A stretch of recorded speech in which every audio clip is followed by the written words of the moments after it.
Greetings, everybody. Welcome to the program.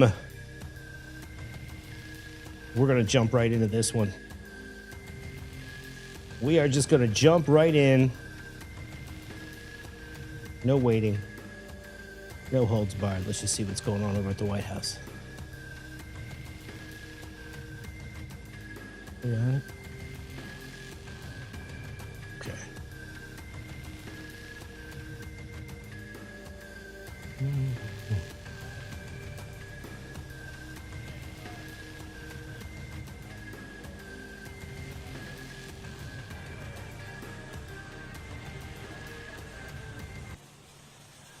Just jumping right. Ooh, I'm showing some skin.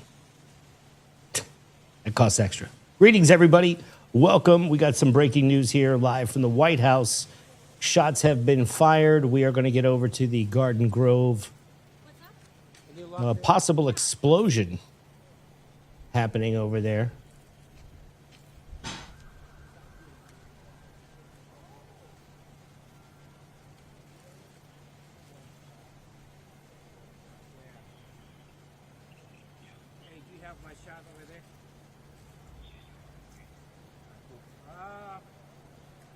Really, if I need it, 61, right?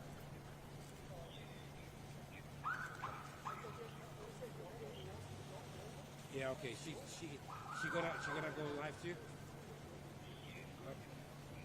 All right, cool. All right, thanks. Greetings, everybody. Hit that like button.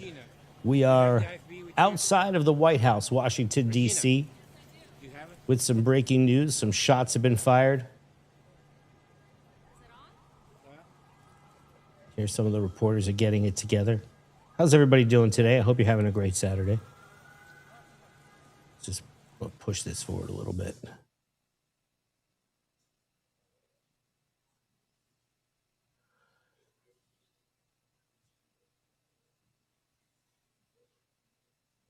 So let's see what other live coverage is on. I'm just jumping on here because of this story, so bear with me while we bring up the screens.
So we have a Secret Service response. That, I believe, is the ambulance for the gentleman who decided to fire off a couple of rounds outside the White House. And we're going to see where this goes. Let's push it forward a little bit. There we go. Get out of that color balance.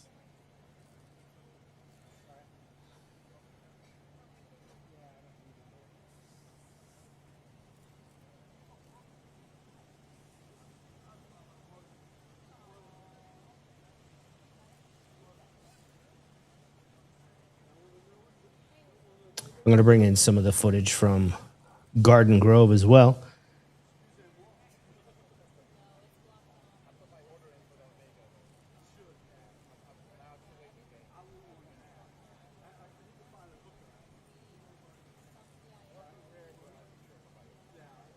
There we go.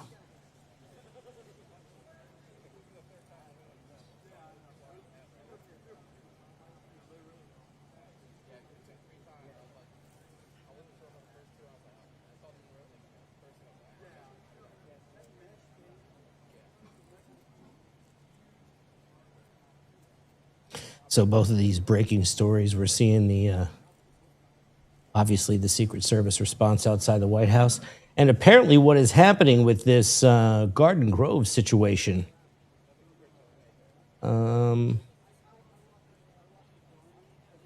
It's not looking very good down there. They have a couple different zones they've designated for blast zones.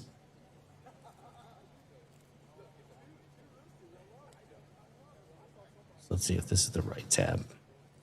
We're looking at every scenario possible with regards to this tank containing about 6,000 to 7,000 gallons of a toxic chemical, plastic chemical that's very highly flammable as well. The additional part to all of this that complicate things are the two other tanks that are located in there. While those tanks are not failing, they contain 30-something thousand additional gallons of the same toxic chemicals.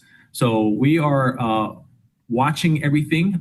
The situation remains. Like and subscribe, guys. Help this video get out there. The governor's signed that a like declaration of state of emergency, which is a good thing because that provides the resources that the residents needs here, and also the resources for the county officials and the first responders.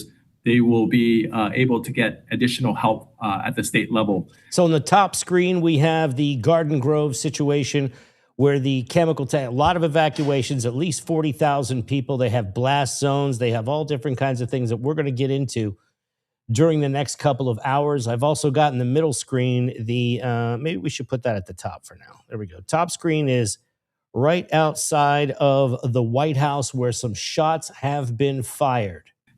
I've asked the mayor of La Palma, Mayor Patel, to join me here today because in his districts, he's hosting one of the evacuation sites.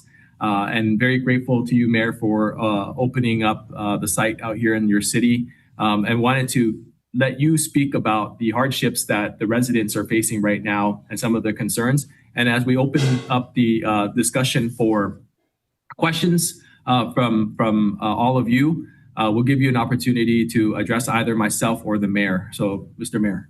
Well, thank you very much, Congressman Tran. You know, we were able to mobilize with American Red Cross, the facility at about 1 a.m. last night in conjunction with Anaheim Union School District and Assistant Superintendent Nancy Nguyen that was working with us to be able to open this facility. So if you're just joining us, again, the top screen is the scene outside the White House where shots have been fired. The middle scene is the toxic chemical leak in Garden Grove with what authorities are saying will be an imminent explosion. Today, we're going to be providing lunch for them. I know Congressman Derek Tran was able to bring some snacks. We have our local restaurant, Pepe's, who has donated graciously all the burritos and food for them here too. Again, our main priority is to make sure that they have a safe environment. Our police is patrolling and our city staff is continuously monitoring along with Orange County Fire Authority. Yeah, and with that, I'll add that it's been important for me and the mayor. I've been visiting all of the evacuation sites, just making sure that the community knows that we are there for them, and we're listening to those concerns that they have. And perhaps the largest question that they have, and I'm sure some of you are going to ask at some point, is when will they be able to move back in? The answer is we don't know. And Orange County Fire Authority is the responding agency right now. At the morning briefing that we were given, there is no timeline for any of the residents to move back in. Safety is paramount. I am urging all of the residents within the affected area to make sure they evacuate per the lawful direction of our PD. And with that, why don't we open it up to some questions? That way, you all can ask what you need and get the information from us. All right, our first question. Representative Tran, Alex Rozier with NB. Alex, we're gonna use the raise hand feature and we're gonna do this in an orderly fashion.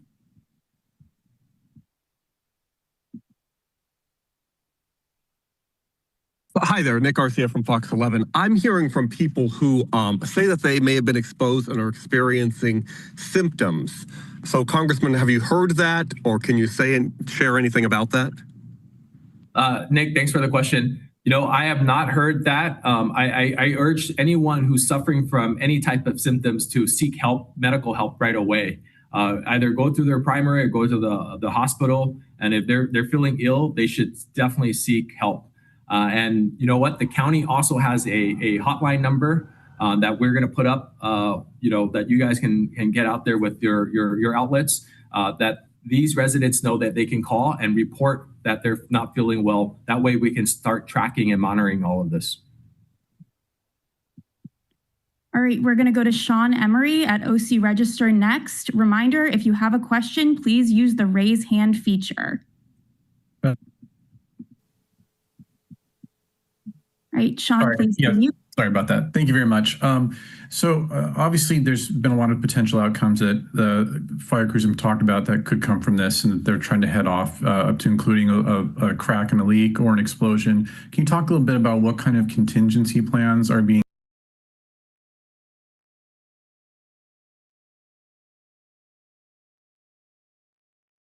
Yeah, I appreciate the question, Sean, but I am going to defer to the Orange County Fire Authority. What they've been telling us in our briefings, one I had last night when I got back in from DC, when I made it to the incident post, and one this morning, is that they are planning for every contingency possible.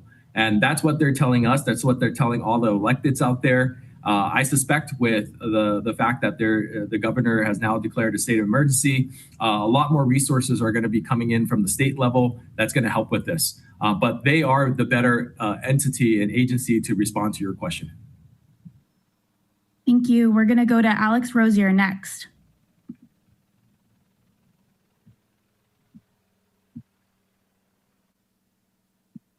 Hi, Representative Alex Rosier with NBCLA.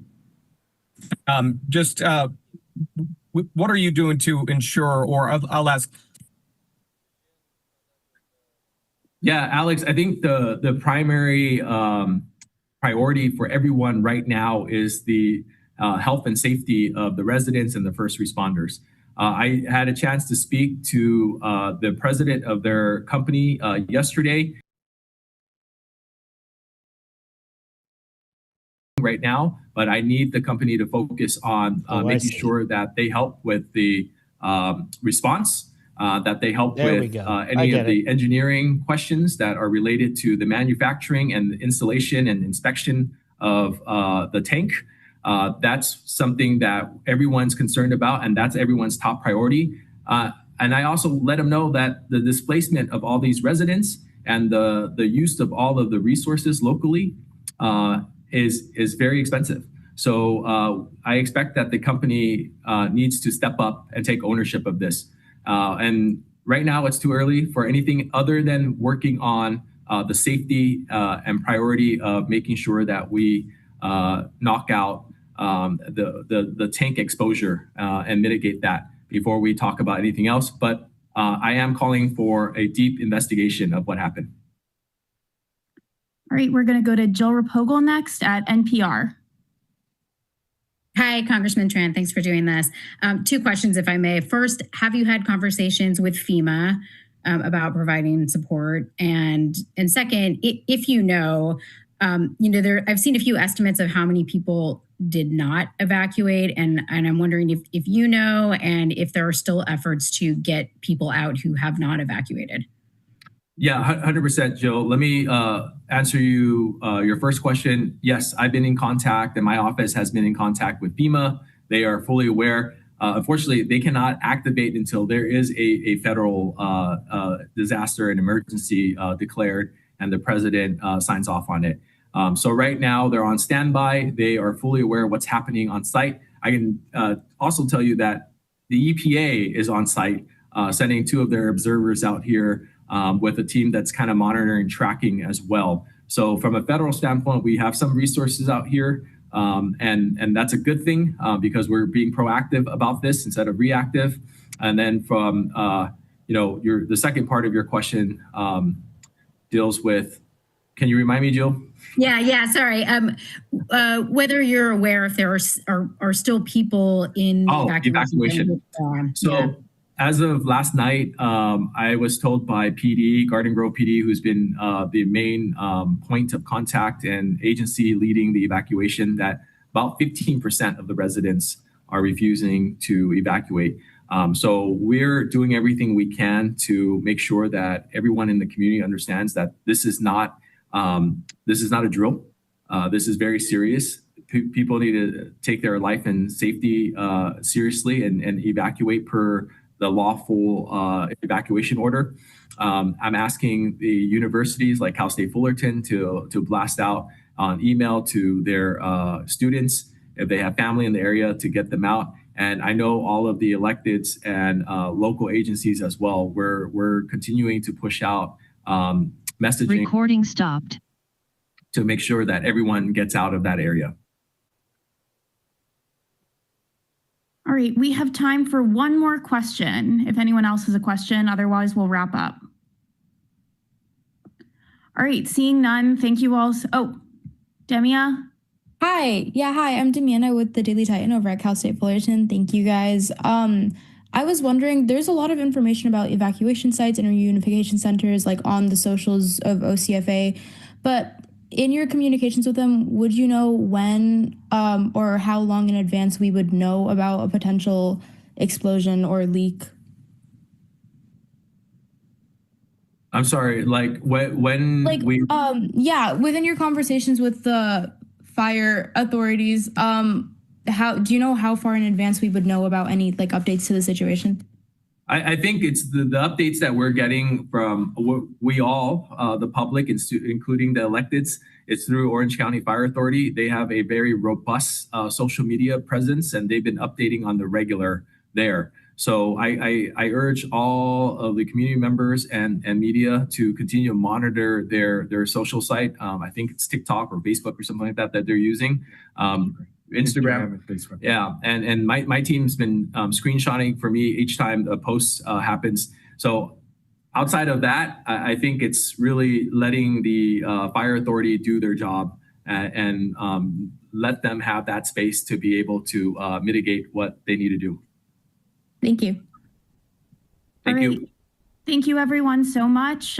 Please reach out to me if you have any additional questions. All right, we just heard from the Congressman Tran, who represents the Garden Grove District, and the mayor of La Palma. They're taking questions from journalists. The congressman said he has spoken with the president of the company and is calling for a deep investigation, saying that they want accountability, and they're asking the company to set up and take up ownership. And also speaking with FEMA, which cannot do anything until there is an emergency, but EPA is on site, and they say that 15% of the population, the people there in Garden Grove, have not evacuated yet, and they are really trying to reach them, getting them to do just that. This is not a warning. This is not a drill. This is something they need to do. And just minutes ago, Governor Newsom proclaimed a state of emergency in Orange County in response to the situation in Garden Grove. So what this does, this directs the State Office of Emergency Services and all state government agencies to support local officials with this emergency. It essentially unlocks additional emergency response resources and options for shelter. And earlier this morning, OFCA officials gave an update as well on the current temperatures in the chemical tank. Let's take a listen. Good morning. My name is Craig Covey. I'm incident commander of the Western incident, the Hazmat incident in Garden Grove. Trying to give you a little update this morning of what's going on. Yesterday afternoon, I did report that we had some positive intel and that the tanks were stable and we were keeping the temperature cool, and actually we thought we were reducing it a little bit. Unfortunately, I had to say thought. Those temperatures we are doing is via a drone doing readings on the external of the vessel. It's not covering the interior temperatures, the inside of what's actually the liquid is at. But with that intel and working with the chemist from the emergency response team from the manufacturer, we made a call last night to go back offensive. We've been defensive this whole time out of life risk and our hazard of the explosion. Going back offensive, we did put people in harm's way last night with support of the chemist team, that emergency response team, and our members. We did put them back in harm's way last night with an attempt to go in and neutralize the additional tank, the 15,000 gallon tank. We want to neutralize that product to remove its explosive potential should the 7,000 gallon tank blow up. So when the members went in there, they were able to go see the gauge that's being covered by water. You can't see it from a distance. You can't see it from a drone. They were able to go in there and see the gauge and actually see what the internal temperature is of this tank that's having issues. Unfortunately, I do have to report that the temperature was 90 degrees. Yesterday morning, it was 77 degrees when we backed out. Well, that's not good. It's been good. averaging about a degree an hour increasing. So that's the bad news. Unfortunately, I have to share with you. There's some thoughts here. So we still have the two plans, right, that we were handed this incident off to us. Does it rupture and spill, or does it blow up? Right now, one of the concepts we're thinking about is because of the heavy deluge of water and cooling it, we're allowing it to cure at a slower rate and reducing its overpressure building. It's one of the thoughts. So like an ice cube that freezes from the outside in, this stuff cures, it heats up and cures from the outside in. While it's doing that process, it's building that pressure. There's a void space above the top layer of the water or the liquid to the top space. We're hoping that that space can absorb a slower cure rate and not overpressure and blow up. So that's the third option. We're optimistic, and we're trying to look into validate, get some technology in there that can validate our thoughts, do some additional research. In addition to that, we're bringing people in from all over the country. It seems like they're preparing for an explosion. Put a 1 in the chat if you think this tank will explode. Put a 2 in the chat if you don't think it will explode. 1 in the chat. Okay, 1 in the chat if you think it will explode. 2 in the chat if you think everything's going to be all right. Talking to people all over the place, trying to come up with additional options. Letting this thing just fail and blow up is unacceptable to us. Our goal is to find something and not allow that happen, not let it damage our community, not let it damage our environment. That's unacceptable. So we're going to continue with that out-of-box thinking, come up with those other plans.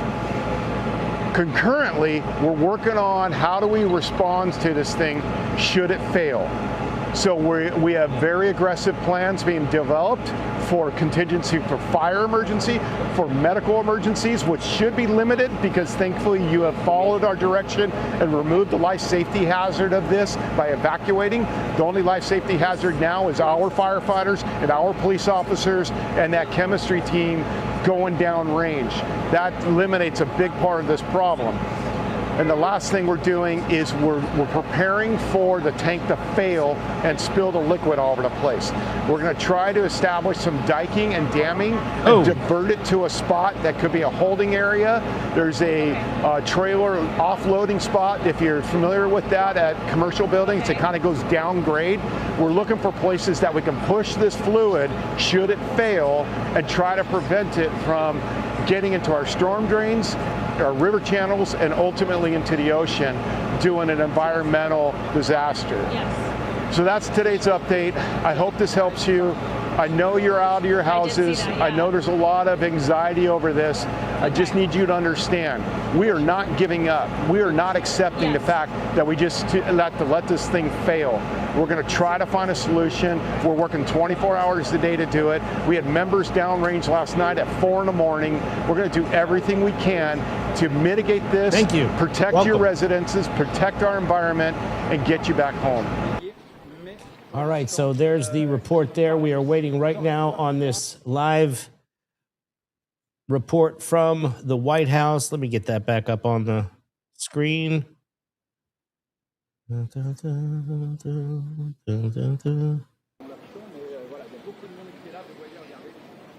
we're going to pull this down. Hey guys, and we're outside just a few feet away from the White House here on Pennsylvania Avenue, where there have been reports, confirmed reports that shots were fired. Now you're looking at the scene here. I want to describe it first.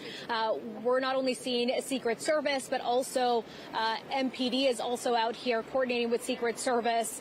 For those of you just tuning in, we do know that multiple shots were fired outside the White House around 6 p.m.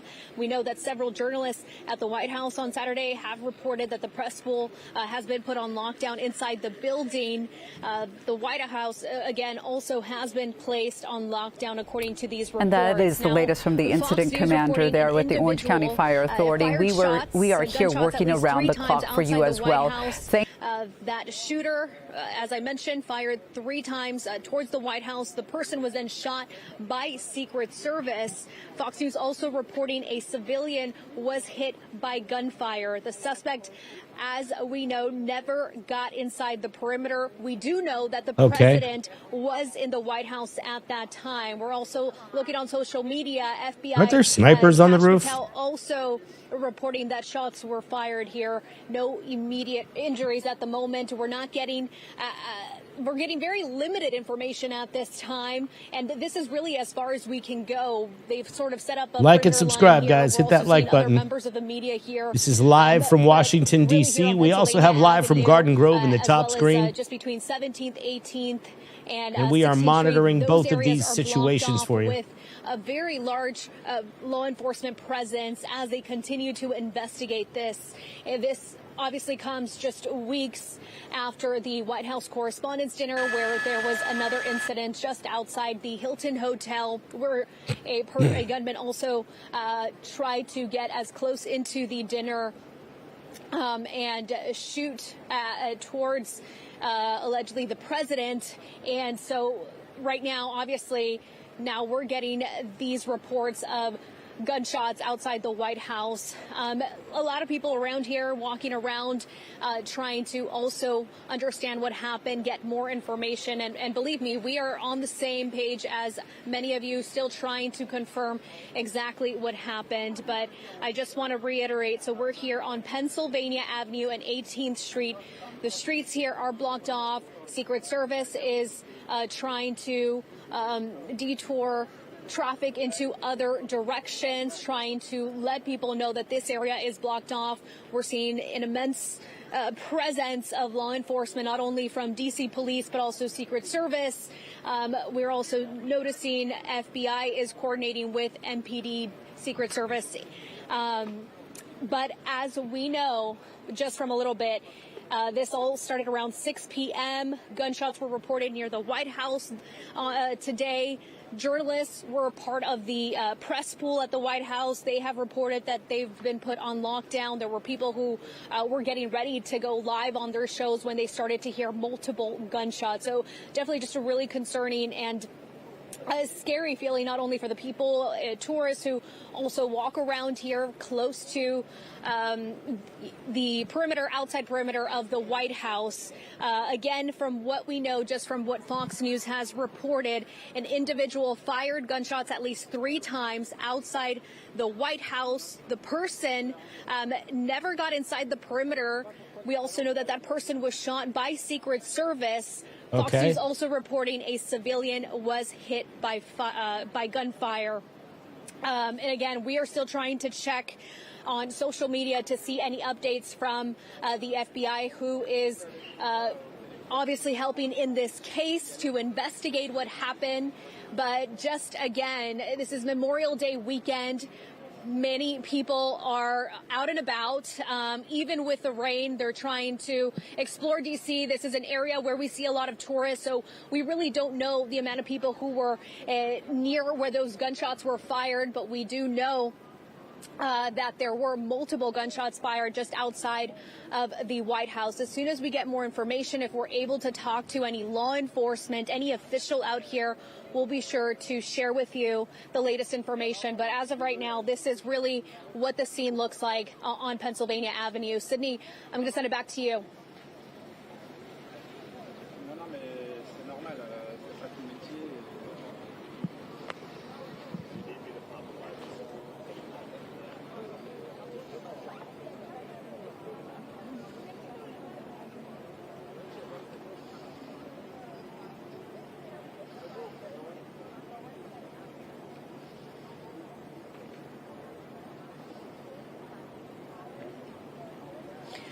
Yeah, and I'm glad you mentioned that. I think when we got here, it was mainly towards the aftermath once from what we've been, just talking about. It seems like law enforcement have been intervening just with any public here who might be concerned of what's happening. But there is no sense of, of alarm, I guess you could say, or just this sense of, there's obviously a sense of concern of what's happening, but definitely just a lot of questions of what is going on. When you see this amount of law enforcement, that's what you're sort of getting, right? Questions of what happened.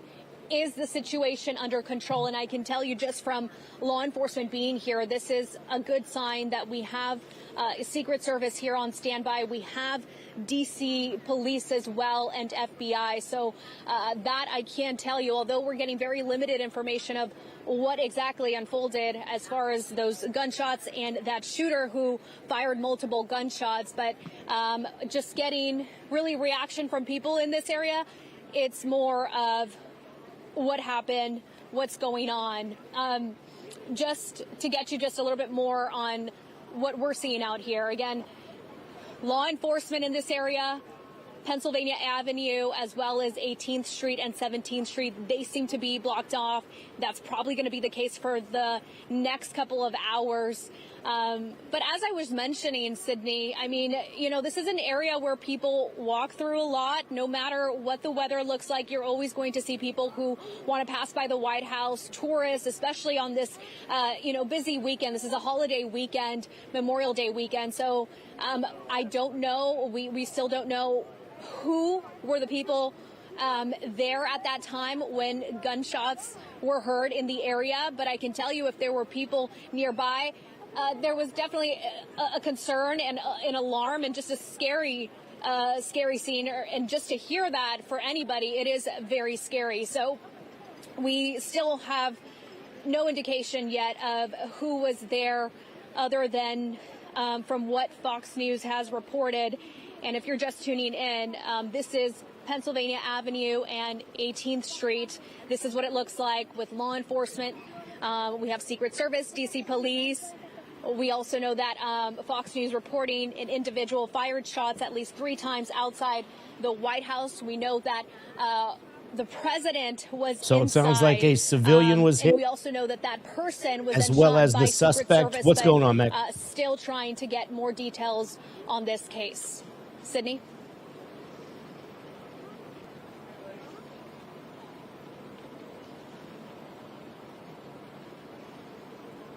Sydney, back to you. Hello. No problem. I was trying to tell you about the ambulance who left with someone. So that was the report. So we're going to jump back over here.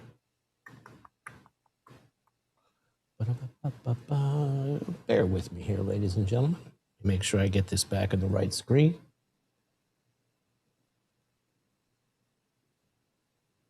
We're going to hear a little more about this leak. I didn't expect to jump on today, but here we are. No? Okay, messed it up again. What are you going to do? What are you going to do? We're going to share this tab instead. Developing news out of Garden Grove. 40,000 people are still under evacuation orders this morning, waiting to see if a dangerous chemical leak from a storage tank could explode. Rich Perkett is in Sky 5 over the scene this morning. Hey, Rich, good morning. Annie, good morning. Yeah, these 3 tanks here have been the center of attention for the past couple of days, and you can see one of those tanks that is starting to peel open. This could be the tank that has actually been compromised.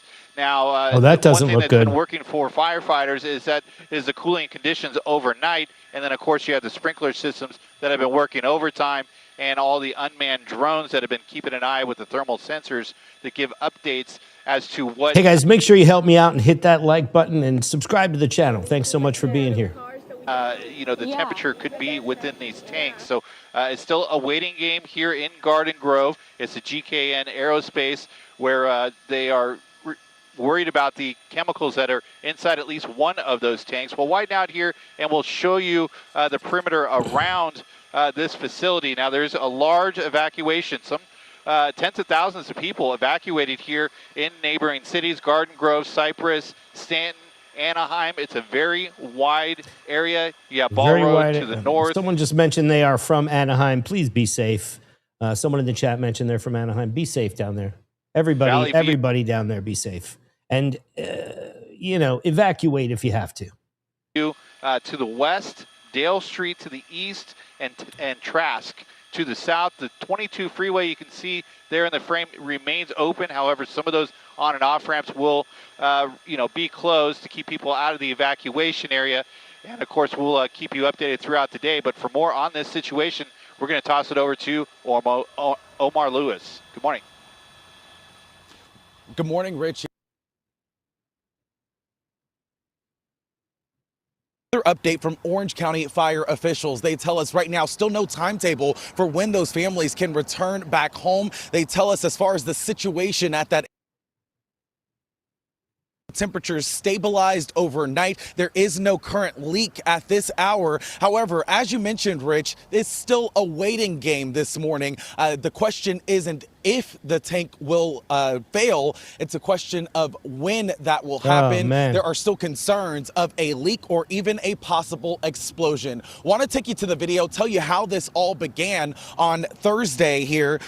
We know that that's when a storage tank inside the GKN Aerospace facility on Western Avenue began heating up and releasing vapors. Inside that tank, 7,000 gallons of methacrylate, a highly flammable chemical used to make plastics. We know it's highly flammable again and toxic, but the full extent of its effect on people is not known. By Friday morning, crews thought they had things under control, but that's when things actually took a turn for the worse. A second wave of evacuation orders went out, and some residents got a knock at the door before sunrise, telling them to grab what they could and leave. Fire officials say the tank is not currently leaking any chemicals at this point. With temperatures in the tank still dangerously high, though, fire officials laid out a stark reality. The tank will either crack and spill toxic chemicals onto the ground, or it will explode. Crews have already built sand and containment barriers in anticipation of a potential leak. Take a listen.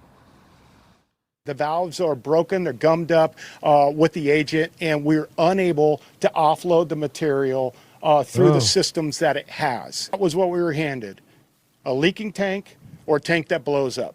When will we ever be able to go home? That's toxic waste all over the place. Paramedics physically wheeled patients out of the neuro-restorative congregate living facility, which sits directly downwind from the tank. Some of those patients are on advanced life support. For the broader community, evacuation orders cover the area north of Trask Avenue. All right, you can see there where the evacuation area is. Out the Ball Road, east of Valley View Street and west of Dale Street. 3 new evacuation centers have also opened last night. One at Savannah High School in Anaheim, and a second at Freedom Hall in Fountain Valley, and another at Ocean View High School. That's in Huntington Beach. Want to go back up live to Sky 5 this morning and tell you again about this facility. Crews continuing to spray water on that tank, trying to keep temperatures down and buy more time while engineers work to find a solution. They also tell us they will be holding a news conference at some point this morning to give us another update. No word on when that will happen. Garden Grove's Strawberry Parade and the 5K have now been postponed, though the festival itself will go on. And for those who have been displaced, again, fire crews say no timetable right now on when you can get back to your home, but the Garden Grove Chamber of Commerce has secured reduced hotel rates this morning. And they posted those details on their website. That's ggcity.org. That is the latest for now here live from Los Alamitos. We'll continue to bring you updates throughout the morning. We'll send it back to you, though, in Hollywood for now. Thousands of residents have been Back to them. Evacuated in Orange County, where a chemical leak is causing a major hazardous materials emergency. Fire officials tonight hoping to buy themselves some time after stabilizing the temperature in the damaged tank that contains 6,000 to 7,000 gallons of a highly toxic chemical. But the danger is still very real tonight. If a solution is not found, there are concerns of a massive leak or even an explosion. KTLA's Rachel Menitoff has been keeping a close eye on the latest developments, joining us live in Los Alamitos, away from that leaking tank. Hi, Rachel. Hi, Sandy. Hi, Micah. Good evening to you both. That's right. We're about 3 miles away from the aerospace facility, which houses this compromised storage tank. Now, what's so concerning about this is that the tank will almost certainly fail. When this will happen and what the impact will be to the community, well, no one really knows at this point. When will we ever be able to go home? That's toxic waste all over the place. Worry, confusion, a lot of questions as people in Garden Grove and neighboring areas are told to pack up and leave indefinitely. That was what we were handed. A leaking tank or a tank that blows up. Craig Covey with the Orange County Fire Authority is talking about the chemical storage tank inside GKN Aerospace on Western Avenue. On Thursday afternoon, it started heating up and spewing vapors into the air. It's filled with 7,000 gallons of methyl methacrylate, a chemical used to make plastics. We know it's highly flammable and toxic, but the full extent of its effect on people isn't known. Initially, crews felt like they had a good handle on the situation, but things took a turn for the worse. People like Tobin. The doctor came out yesterday and said respiratory. Is that not what we're listening to? Are the county officials? Christopher got a knock on the door at 5:45 a.m. Friday, telling him he had to once again evacuate. I didn't even realize there was chemicals in this area and the back that close. Now there's one of two options, and neither one is good. The tank will crack and leak out chemicals onto the ground, or worst case scenario, it explodes. This is gonna happen unless some brilliant guy behind me here figures out how we can mitigate this incident. Paramedics wheeled people out of the neuro-restorative congregate living facility, which sits downwind from the tank, to be extra careful. Some of their patients are on advanced life support. For the rest of the community, people who live north of Trask Avenue, south of Ball Road, east of Valley View Street, and west of Dale Street also need to find a safe place to go. The evacuation orders take into account the possibility that chemicals could spread into the air. It's honestly exceedingly scary.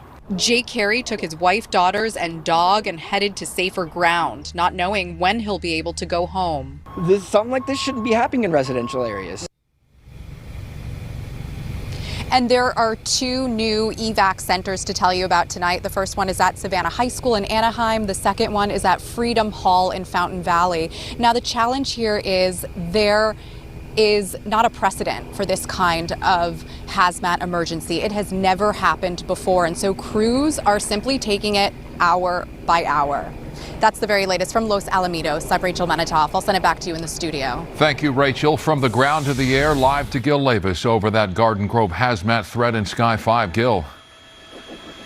Well, Micah and Sandra, you're looking at the tank still being doused with that water from that remote water cannon here at the scene. Let me come out to a wider shot and show you again the evacuation zone area that Rachel was just talking about. As I come out wide, we still can't get that entire area put into the screen here, but let me bring in our moving map situation here, and I'm going to pan to the left. This is going to be going up. Move to some other more recent coverage here on this one, and then we have something coming up on the top here with the situation in D.C. Yeah. Do you guys mind if we ask you a couple questions? Just in terms of, mainly just, I know you guys were trying to see the White House. Gavin and then ain't you around. kind of bump into this type of scene.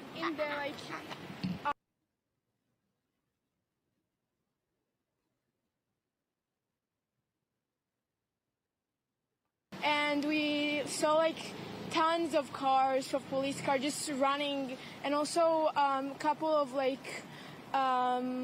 ambulance just everywhere, going from there. And then we started walking back to our hotel, and we saw they closed all the streets from like 3 streets away, and they didn't tell us what happened. They just said, please keep walking, please keep walking. And we came here and we saw everyone, so we understand something happened, but there was like a lot of policemen. Yeah, I know. And Mom, you're seeing obviously all the policemen. You guys were hoping to visit the White House. You guys are here on vacation for Memorial Day weekend. What's going through your mind? It was scary. I didn't understand what happened, and then I understand that it was shooting and they closed the White House. It's very scary. I know. I hope I'm so everything sorry is okay. Yeah. But it's an interesting story to tell, so. I just thought when I'm gonna tell it to my friends. And you guys said you guys live in Jersey right now. Yes. Before Jersey, you guys were... we were from Israel, yes. Yeah, I know. I mean, obviously that kind of all ties a little bit together. I mean, how are you feeling? I mean, this is just such a tumultuous time, right? I mean, with what's happening around the world with the war. What are your thoughts on it? It's hard to tell in a few words, but we love Israel, and we hope that Israel will eventually will have silence, and we can live in peace in Israel, and not afraid that something will happen.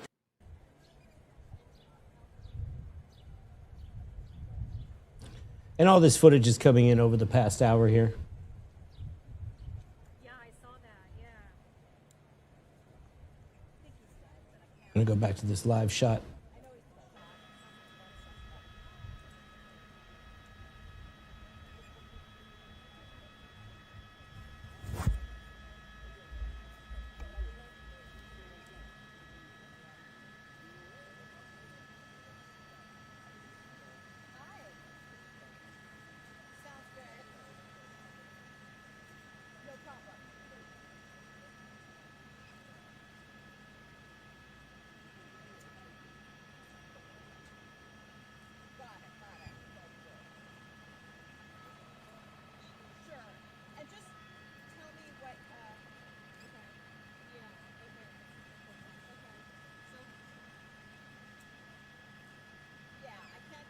And we're going to go to this live shot from right now. We're going to bring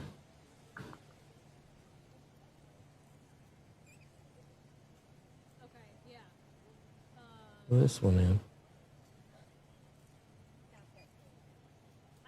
Both shots now are from outside the White House.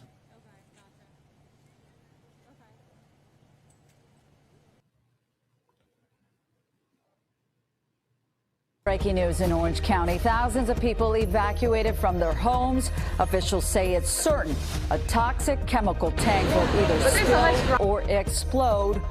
What is uncertain is when. Good morning, everyone. I'm Michelle Valles. Thank you for joining us.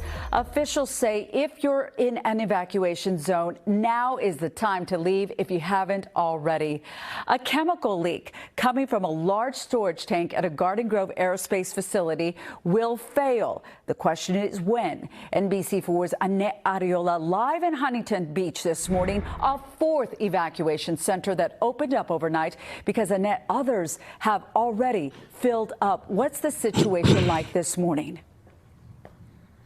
Well, Michelle, let me start off by saying that this... No, there was definitely an active shooter who has been neutralized and I believe taken to the hospital. At the top, you're seeing the yellow tape that investigators, Secret Service, whoever is there outside the White House, they put down some yellow tape already. So, you know, they're gathering some evidence. And at the bottom here, we are talking about the Garden Grove chemical situation happening there, and this is the evacuations happening right near Huntington Beach.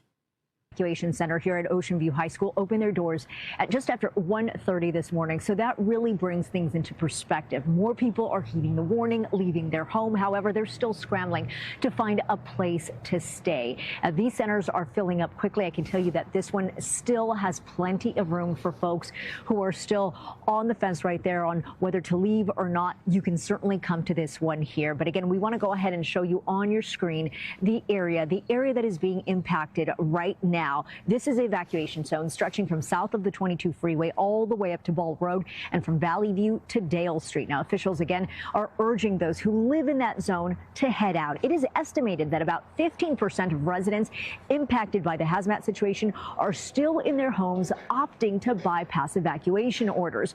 Now, officials have been working around the clock to keep that tank from failing. They have been dousing the tank with water nonstop to keep the temperature to about 60 degrees. Officials have warned that if the tank explodes, this would be the biggest hazmat situation in the state's history. Now, the leak was stopped, but evacuations were expanded on Friday due to a valve problem on the tank, which firefighters have said that really left them very few options other than allowing the tank to leak out or to explode. Now, the Orange County Fire Authority has said that the temperature of the tank is now stabilized, which is buying them more time to problem solve and mitigate this issue. Now, should the temperature reach 100 degrees, that is when the tank will either explode or leak. Okay, so they say it's when it gets to 100 degrees, it is currently at 90 degrees. So everybody understand that. About 7,000. We're 10 degrees away from this thing going sky high and probably creating a very serious environmental episode in Orange County. Gallons of a colorless, volatile, flammable liquid chemical that is used in the manufacturing of resins and plastics and usually irritates the skin, eyes, and nose. Now, the past 48 hours have been extremely stressful for residents impacted by this situation. Again, right now, they don't know how long this is going to last and exactly when they're going to get to go back home. Take a listen. Stay here how long? How many days? I get the home. Yeah, I need to go home. We tried to get a room, but they only take 2 cats. No more than that. So we had to come here. Are you thankful that there are centers that are actually taking him? I am very grateful. Yes, this is a wonderful place. Now, on your screen is a list of evacuation centers that are currently open and available for residents that are being impacted by this hazmat situation. We did check in with the shelters earlier this morning, and they did tell us that there is still room, but very limited because space is going quickly. Now, here at Ocean View High School, again, there is room. So, again, this is a location where you can come, of course, family, relatives, and bring your pets. We have checked in with officials. The plan is right now is to continue. So we're going back to the top.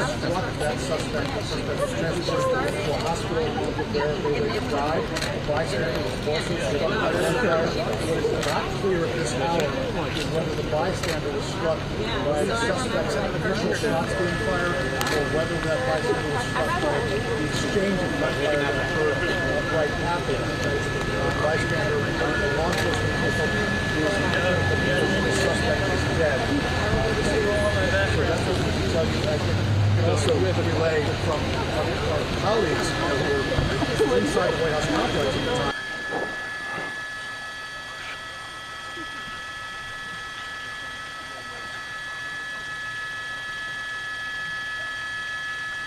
And so here we have some more footage. This is live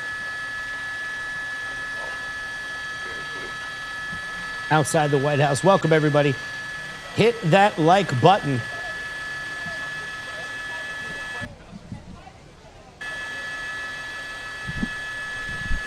Yes, I have you. Do you have me?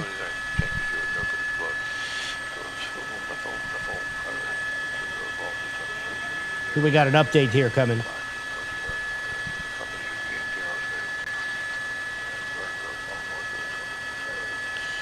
Okay, I'm going to make reference also to the shooting in November of the National Guardsman that was a few blocks from here. I mean, this is all kind of the same general perimeter. I'll probably make reference to the shooting at the White House Correspondents' Dinner, which is like, what, the Hilton's like 10 blocks from here. Yeah. So, if you show the map, Adrian, that's fine. I'm going to kind of reference those other incidents.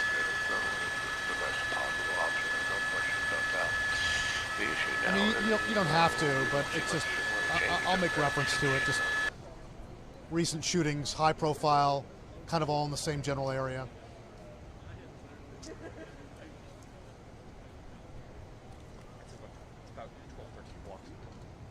The Hilton? Okay, thank you. It's basically straight up 18th. It's Connecticut, yes. right up there. Yep.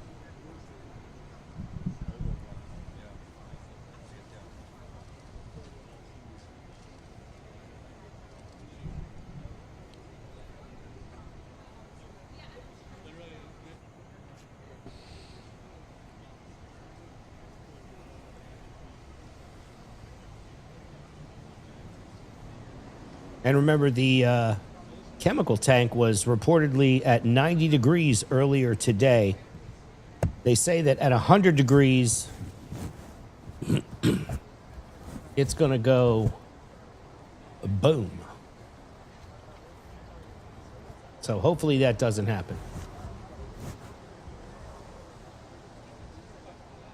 Now, it's already dark in D.C., but, you know, it's getting dark pretty soon. Maybe those cooler temperatures will help. Yeah, I don't know, guys.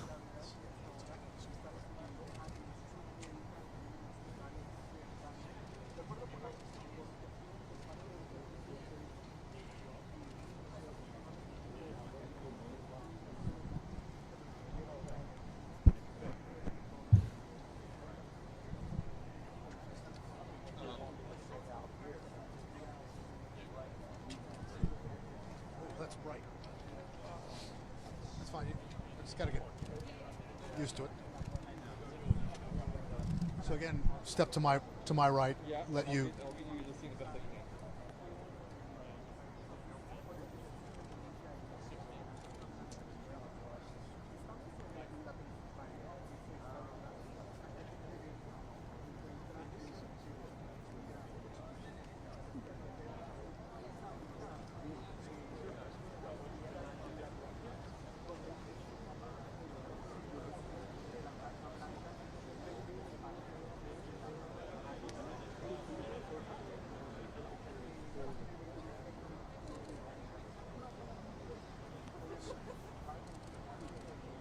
Nick, stand by.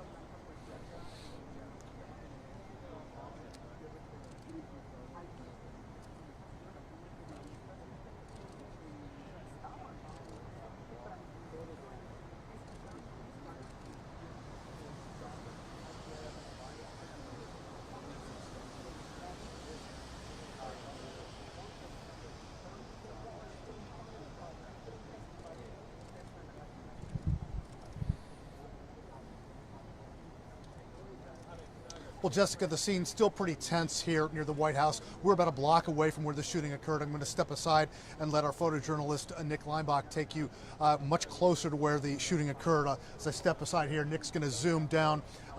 This is Pennsylvania Avenue that we're standing on, that you're looking down right there. That is 17th Street, where Nick is training his camera a little bit closer.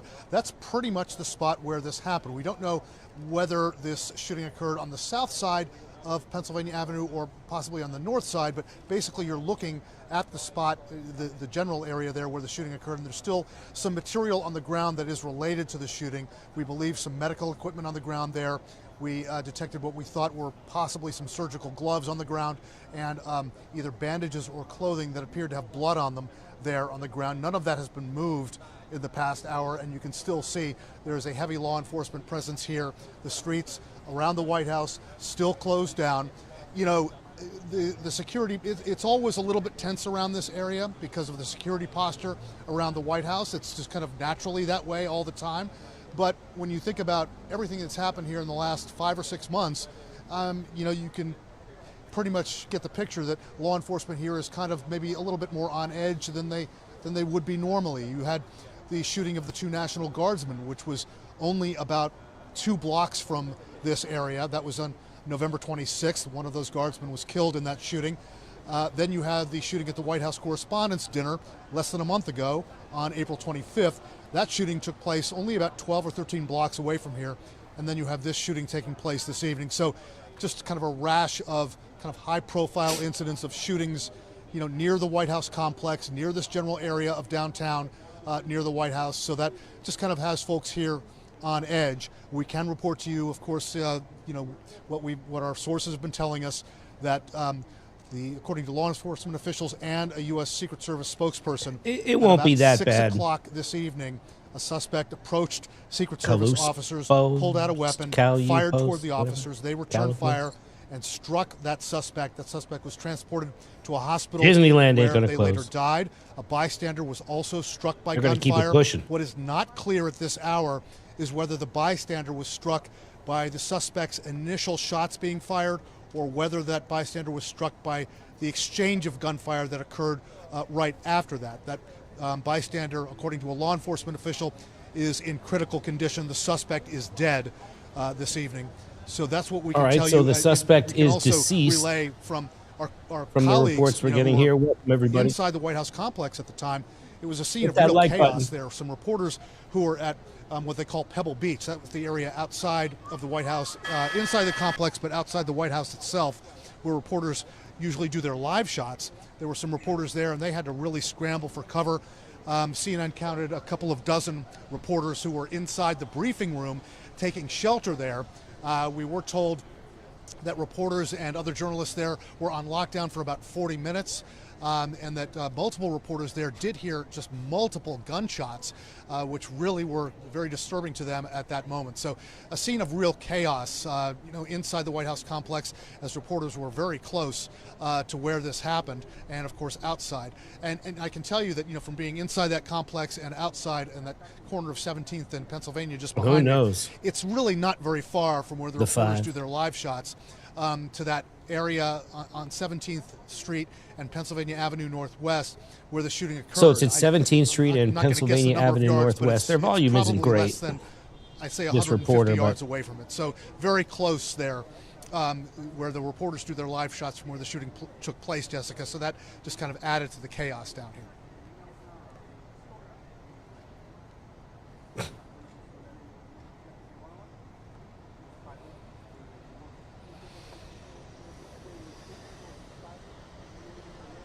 Thank you. All right, on again at 9.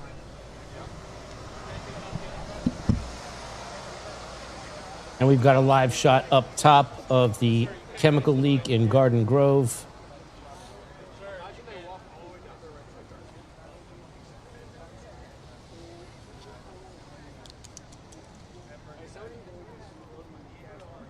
Make sure you like and subscribe, guys. Hit that like button.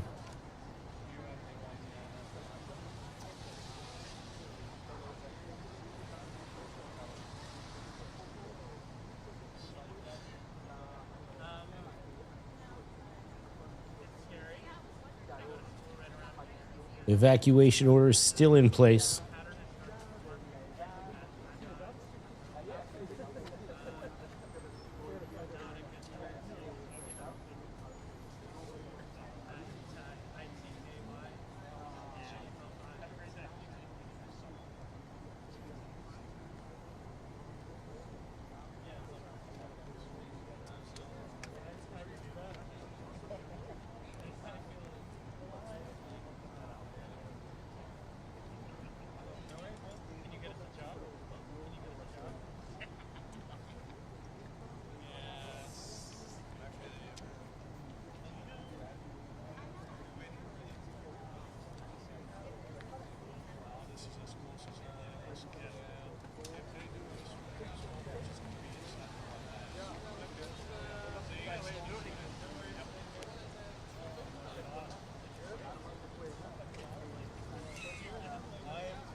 So top screen, we are live in Garden Grove, Orange County, California, where there is a chemical hazmat fire happening. Earlier, they reported the tank was at 90 degrees. They said at 100 degrees it will explode. Middle screen, we are live in Washington, D.C., where there has been a shooting outside of the White House. And the suspect has been dispatched permanently, but there was also a civilian injury.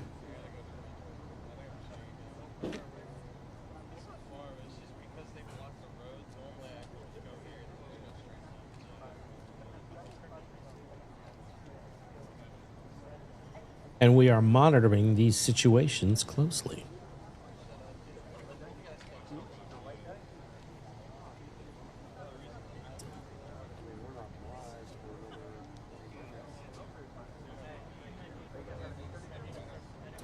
Make sure you hit that like button. Subscribe to the channel, guys. We do a lot of breaking news here regularly during the week, Monday, Wednesday, Friday. And like today, if something like this comes up, you'll see me.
Top screen is Garden Grove, California. Center screen is Washington, D.C.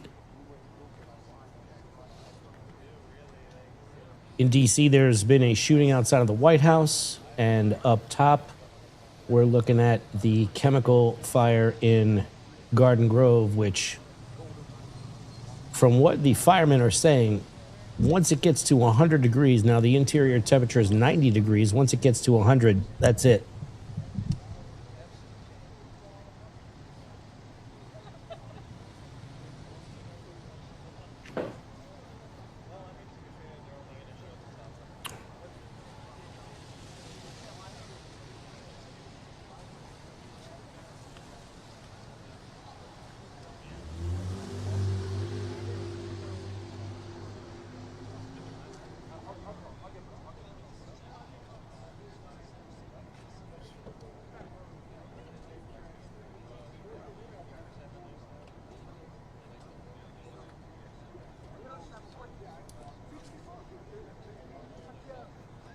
Well, some of you guys think everything's the president's fault, but that's okay.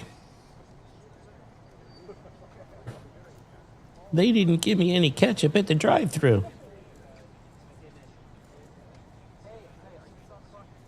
That's Trump.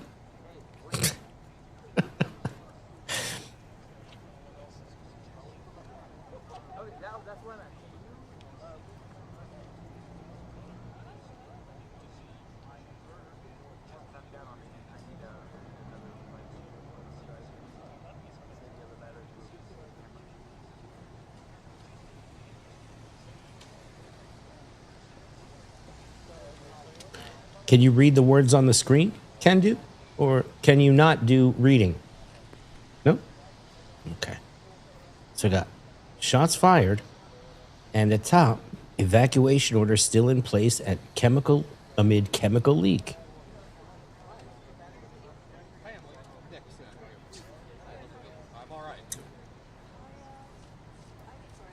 Is the elevator not going to the top floor?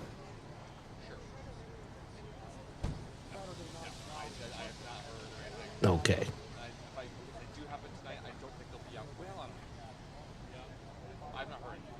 This is definitely a Secret Service scene. It's not an MPD scene. That being said, MPD may make a statement but not do anything. I don't know. Well, Pred, you're sensible. You're a sensible human.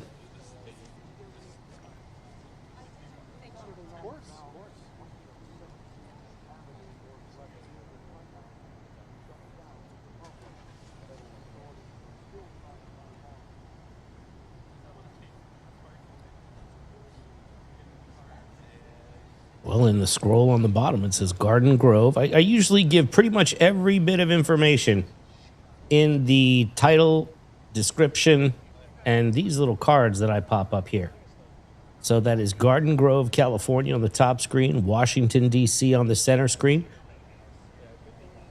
Chemical leak and possible imminent explosion in Garden Grove, California, near Anaheim, Huntington Beach, Disneyland, all those places. And apparently in the White House shooting in the center screen, the Secret Service have permanently dispatched the suspect. I'm not hearing anything on the civilian that was injured, but I also usually roll through and give updates. But you just came in right after I gave one, so we just keep cycling through them, giving you as much as we possibly can. Because these are breaking stories happening now. And as we're, watching and as I'm speaking, I am looking through other areas to sort of maybe bring up if they have some other interesting reporting that's happening. I just don't want to bring the same things up on the screen over and over again for you guys.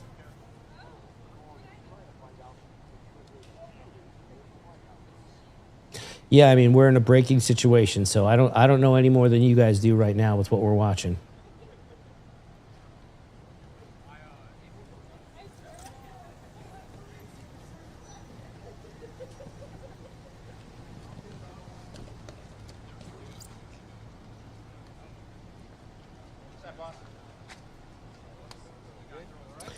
I mean, look, here's the thing, and you're right. Do they fudge the truth?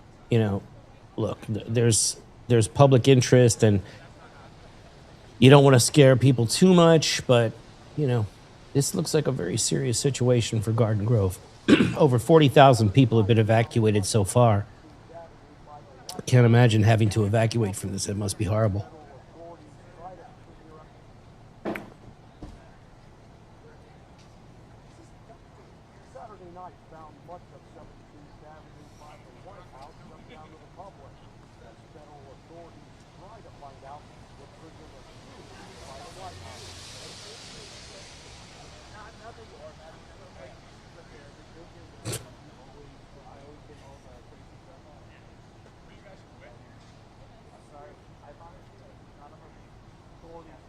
So we just had a report about this Secret Service situation.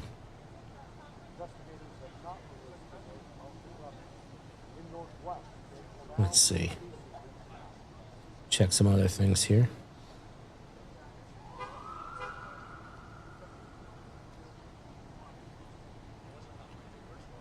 And you're getting the audio from the center screen.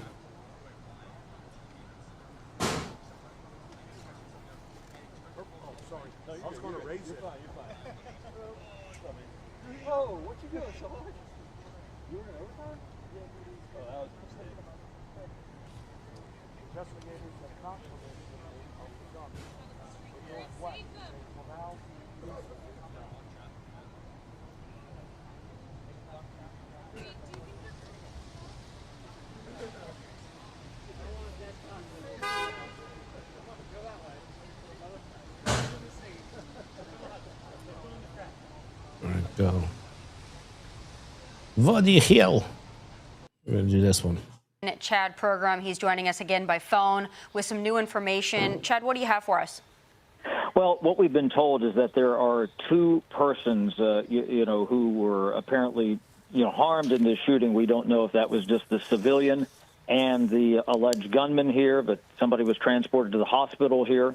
We've been told here that they have lifted that, as we said a couple of moments ago here, the lockdown on the White House, that this seems to be contained, that this was the only threat. This wasn't like anytime you deal with something like this, and this is something that the terrorism experts worry about, they say, okay, is there something that happens first, and then you get a big response someplace, and then you go and do something else at another location nearby or something like that. You try to draw away the response. So it took them probably a bit of time to assess that. And well, there was the location, 17th in Pennsylvania. This was a one-off, whatever it might be, whatever the motive might be, and that's something that's not clear at all right now that we know that. But that's why they have probably, said, okay, this is, they still have this big perimeter around the area of the White House here.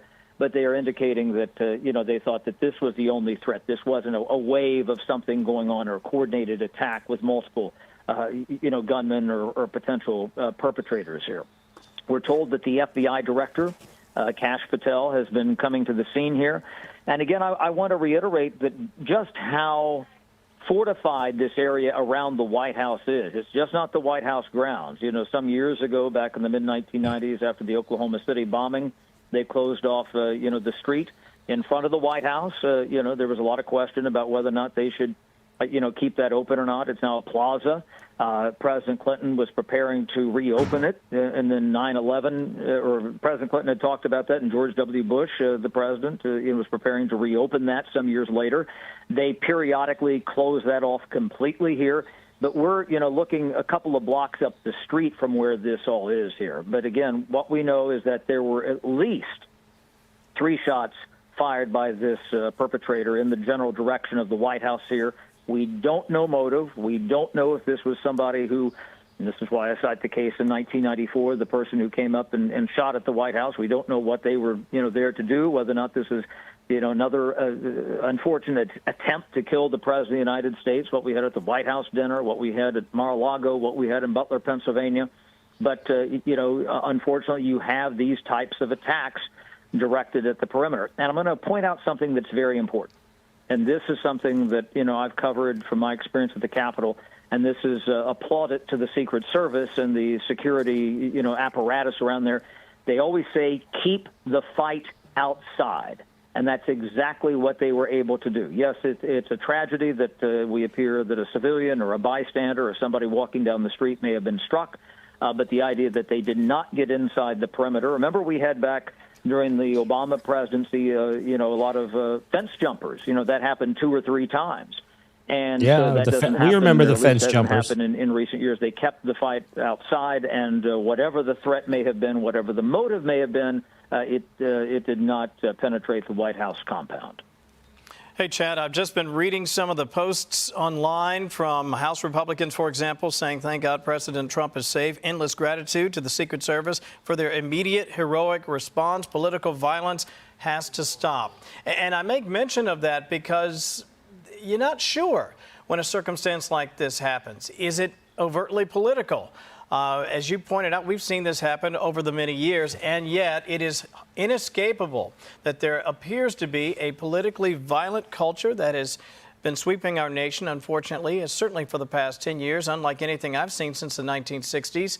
As you continue to sort of unpack what you've observed, not just today, but in the recent past, is that your perspective? And I'm sure you share the concerns that many on Capitol Hill have, some of your colleagues, about political violence. Well, I used to teach for Mime University, my alma mater here in Washington, for more than 20 years, and I used to tell my students, who are coming from Oxford, Ohio, I said, this is the most dangerous building in the world, meaning the Capitol. Yeah. It has a target on it. And, the 4th plane from 9/11 was after the CIA took several years, but finally concluded that, in fact, that plane was due to hit there. And I said, you have to be, consider this reality a little bit. about what's going on down, whether it be the White House or be it the Capitol or something like that, we live in that environment. Here's the other thing that's important, Kevin. We don't know what the motives here were. I want to be very clear about that.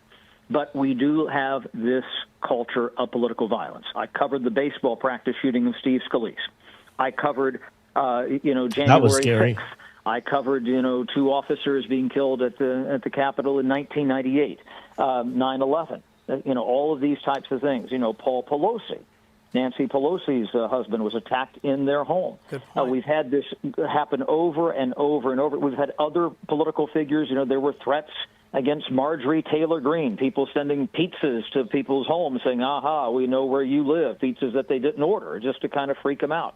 This happens all the time. Oldest trick of the book, by the way. Will tell you that the number of threats that they have, it has been over the past several years, although it was down a little bit, has been historically at an off the Richter scale level.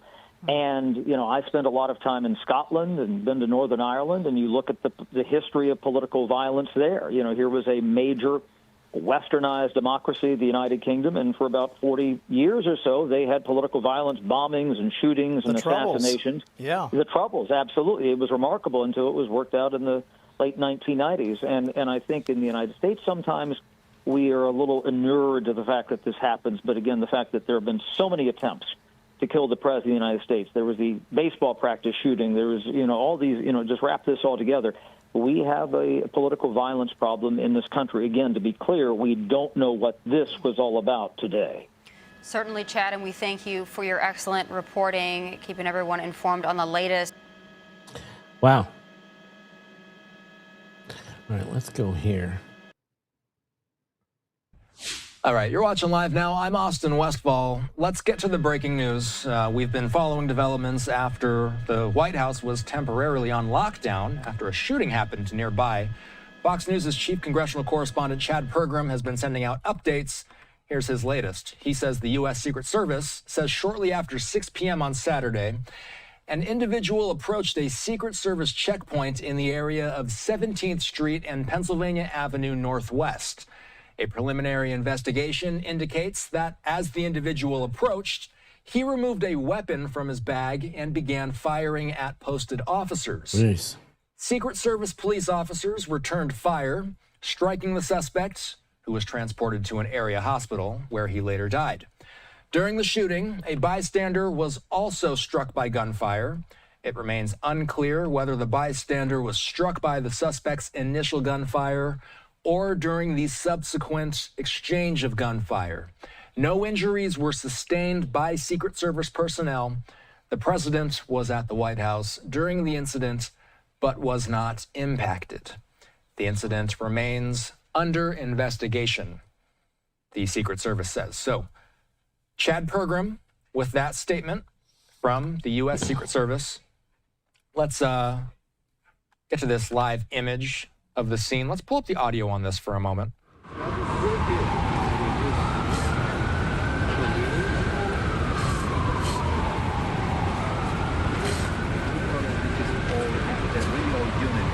Like and subscribe, guys. Like and subscribe. Remember how it used to be?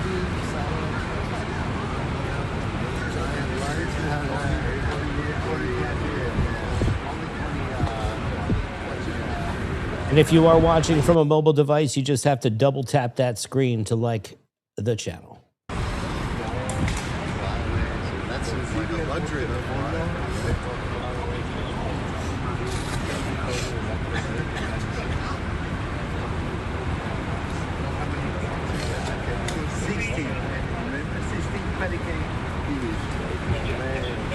Then we had the TV,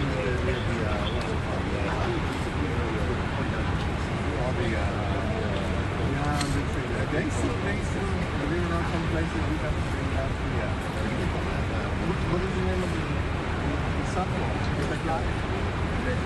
You plug it into the laptop and if they gain it up with the satellite. Oh yeah, this is the Hazmat. Yes. What is that? Can you get off the road? Can you get out of the road? Okay, so welcome back into Live Now. I'm Austin Westfall. We do play out live raw feeds, and we wanted to give you a little bit of what we were seeing and hearing out there. We have multiple cameras around this developing situation. I want to check in with Fox 5 DC's Regina Ureta. You just saw her reporting on Fox 5's 8 p.m. news. We have her here with us as well. And Regina, I just want to ask you what you've been seeing out there. Yeah, hey, Austin. Well, as you can see, just right behind me, still a very large police presence. We're here.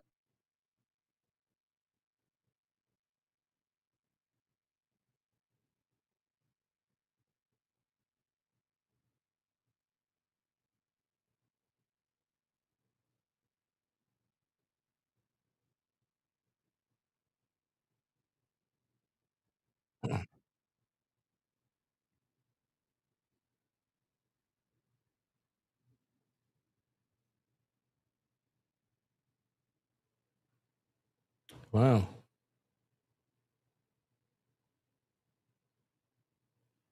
All right. Off of Pennsylvania Avenue and 18th Street. It's been like this for the past 3 hours since we got those reports that gunshots were fired outside of the White House. So we're seeing Secret Service, MPD, as well as the FBI. We do know that they've been coordinating together to get more details and confirmation about what exactly happened. And as you've sort of been reporting, we know that Fox News has talked about a little bit of what happened, and so we know that this all unfolded around 6 p.m. There was this individual who fired 3 shots outside of the White House. The Secret Service returned fire. Between that fire exchange, another bystander was hit. We know that that bystander, as well as the shooter, they both are in critical condition. We're trying to get more information about that as well.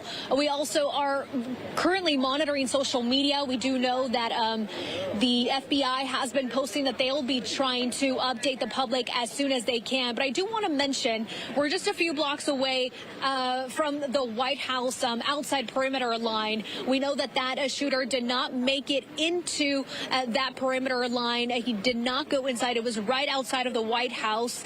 But there is a lot of people who walk around there, tourists, residents. And so hearing those gunshots, we still don't know how many bystanders were there at that time, but definitely a very scary situation, very alarming for the people there, especially on Memorial Day weekend. This is a holiday weekend that, despite the weather, there's still a lot of people walking around this area. I also want to share that we do know that the President Donald Trump, was inside the White House at that time. Journalists were near the press pool briefing room. They were outside getting ready to go live when they heard those gunshots. Authorities immediately told journalists to seek a shelter as they placed the White House on lockdown. Again, very limited information, but I'm just going to step out very quickly just to show you what it looks like here. We have law enforcement here off of 18th Street. Again, DC police as well as Secret Service and the FBI. We have other members of the media here as they continue to hear more developments. We are also trying to get more information, but this is just, again, a month from the White House Correspondents' Dinner incident where something very similar, journalists also heard gunshots right outside of that dinner. So to know that, journalists were here again, and as our jobs, we just go on live and continue to report the news, and we're trying to get more information for you and share it to the public.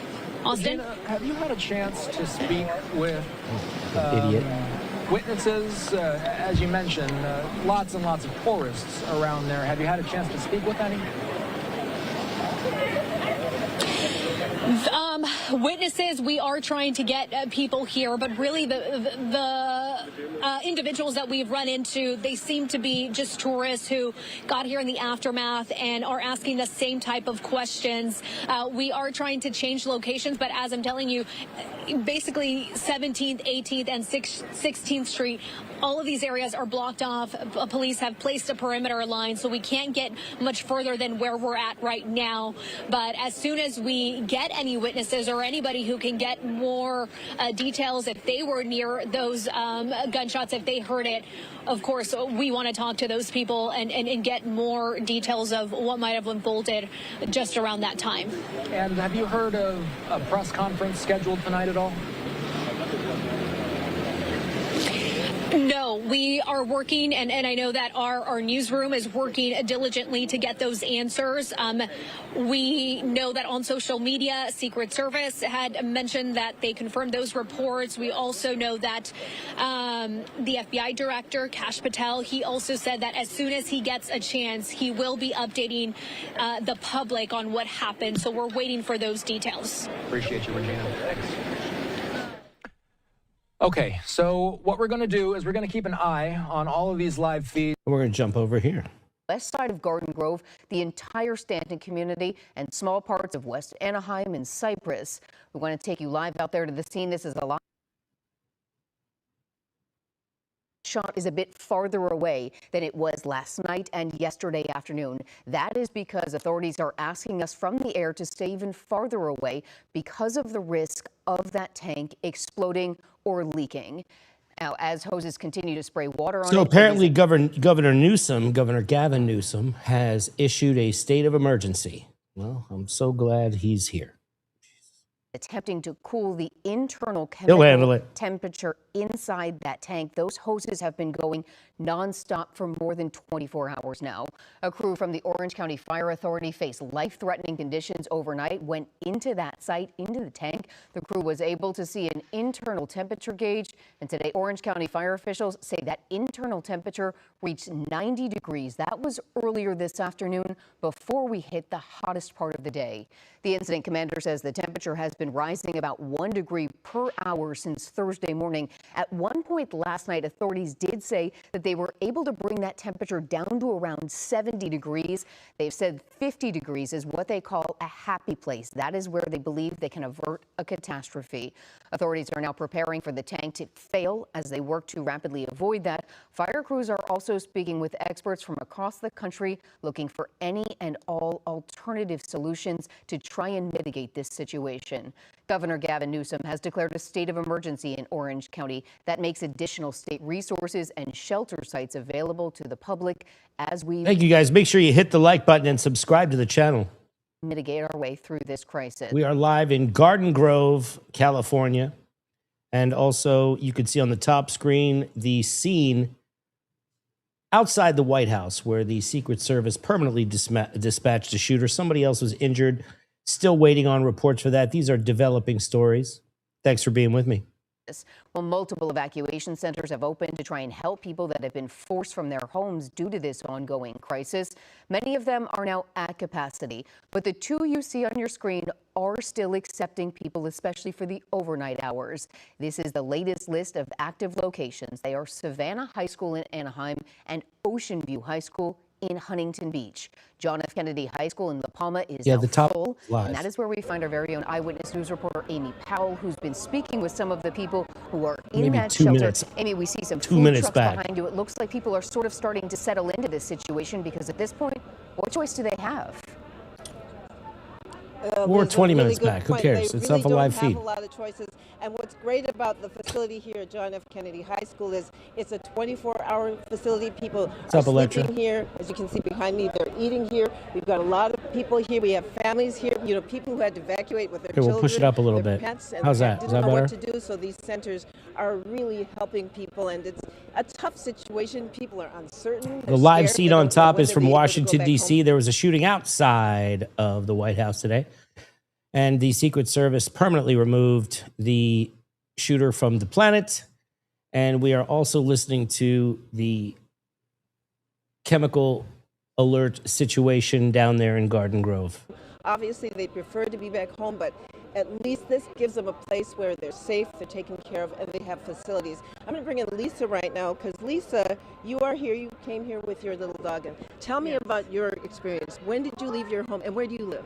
I live right on the border of Anaheim and Cypress, and we were given Greetings the from call, San Diego. Early Like and Friday subscribe. morning, and it's very, very easy to lose track of time. Let's get this to at least 100 likes. We're almost there. 571 in the building. Hit that like button. with everything going on right now. So I was sent over to the Cypress Community Center around 11:30 yesterday morning, and it wasn't until about 8 o'clock Well, you should definitely yesterday check, night Electra. that we were said Evacuations happening. because the center's closing at 9 o'clock. So they sent us on over to Fountain Valley, and by the time we got over to Fountain Valley Miles Square Park, They're saying they when said it gets we to have no 100 place for degrees, you it's going to here. blow up.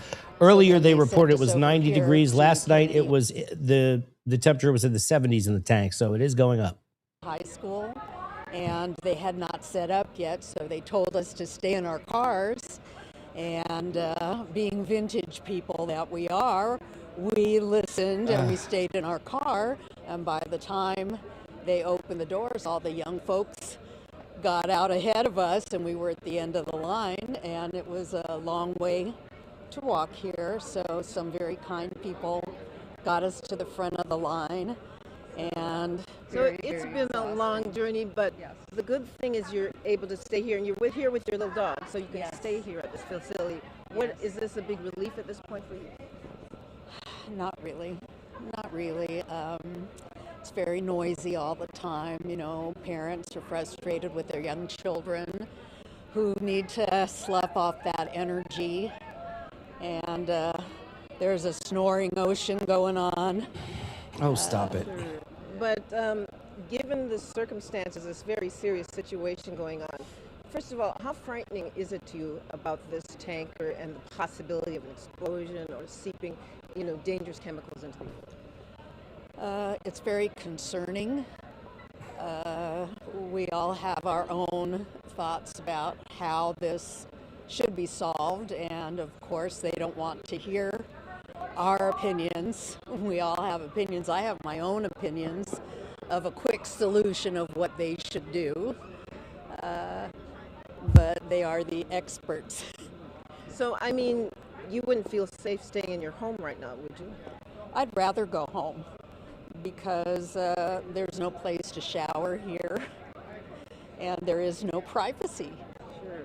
But even with, until they know it's safe, obviously they prefer people to be in these shelters. You're not concerned about the potential danger, serious danger? I don't know. We're not being given more information, because if there's an explosion, there's going to be stuff in the air.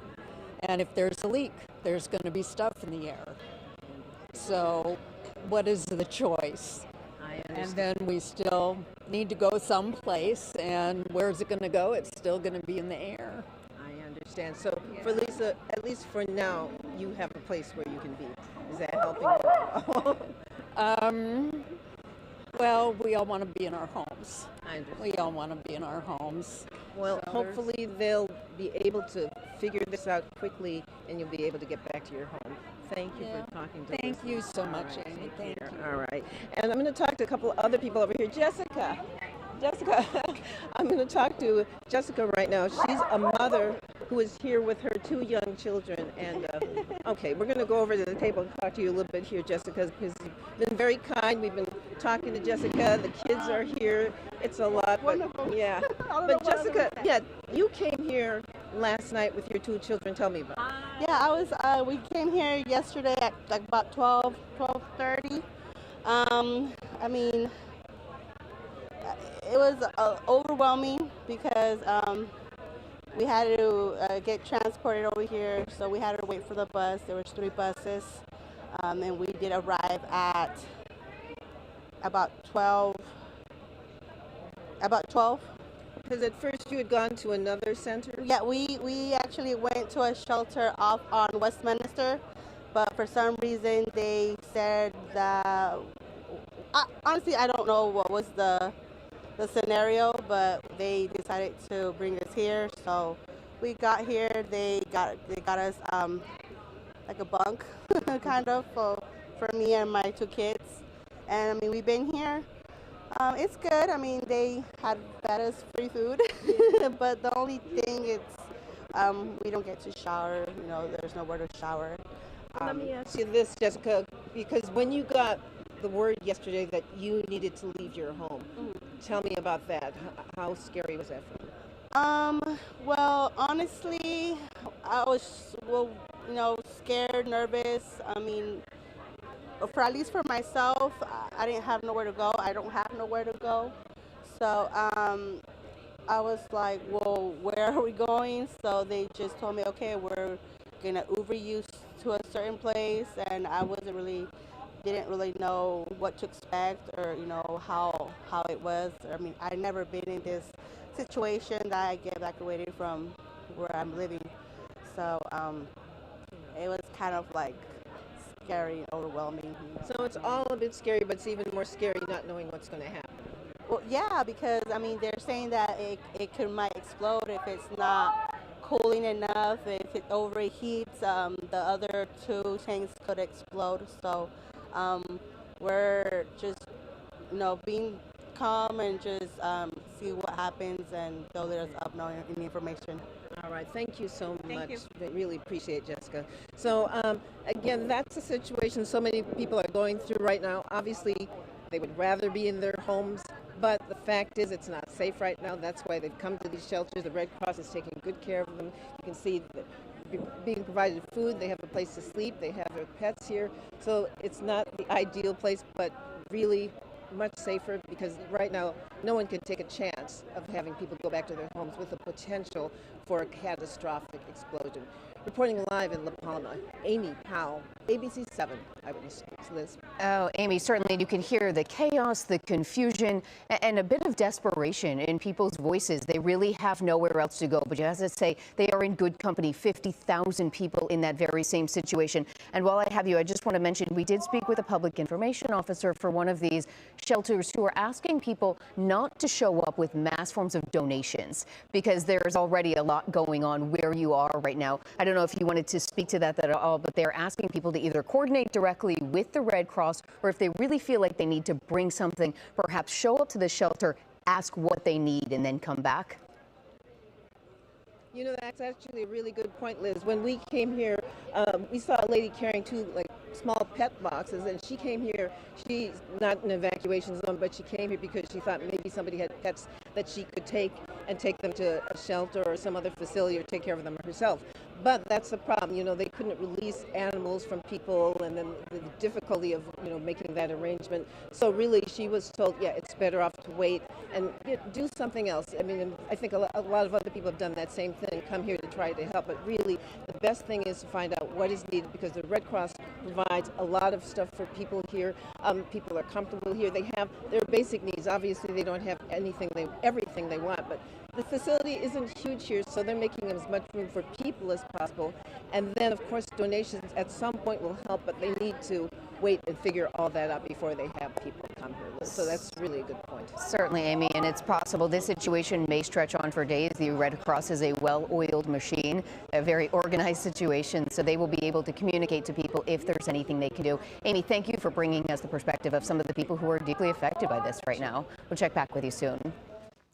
Amy is covering the humanitarian portion of all of this, 50,000 people who have been asked to leave their homes. But there is also the technical and scientific aspect of what is happening at that aerospace plant with the chemicals inside the tank. The chemical in the tank is methyl methylcrylate. It is better known as MMA. We're told it's highly flammable and explosive.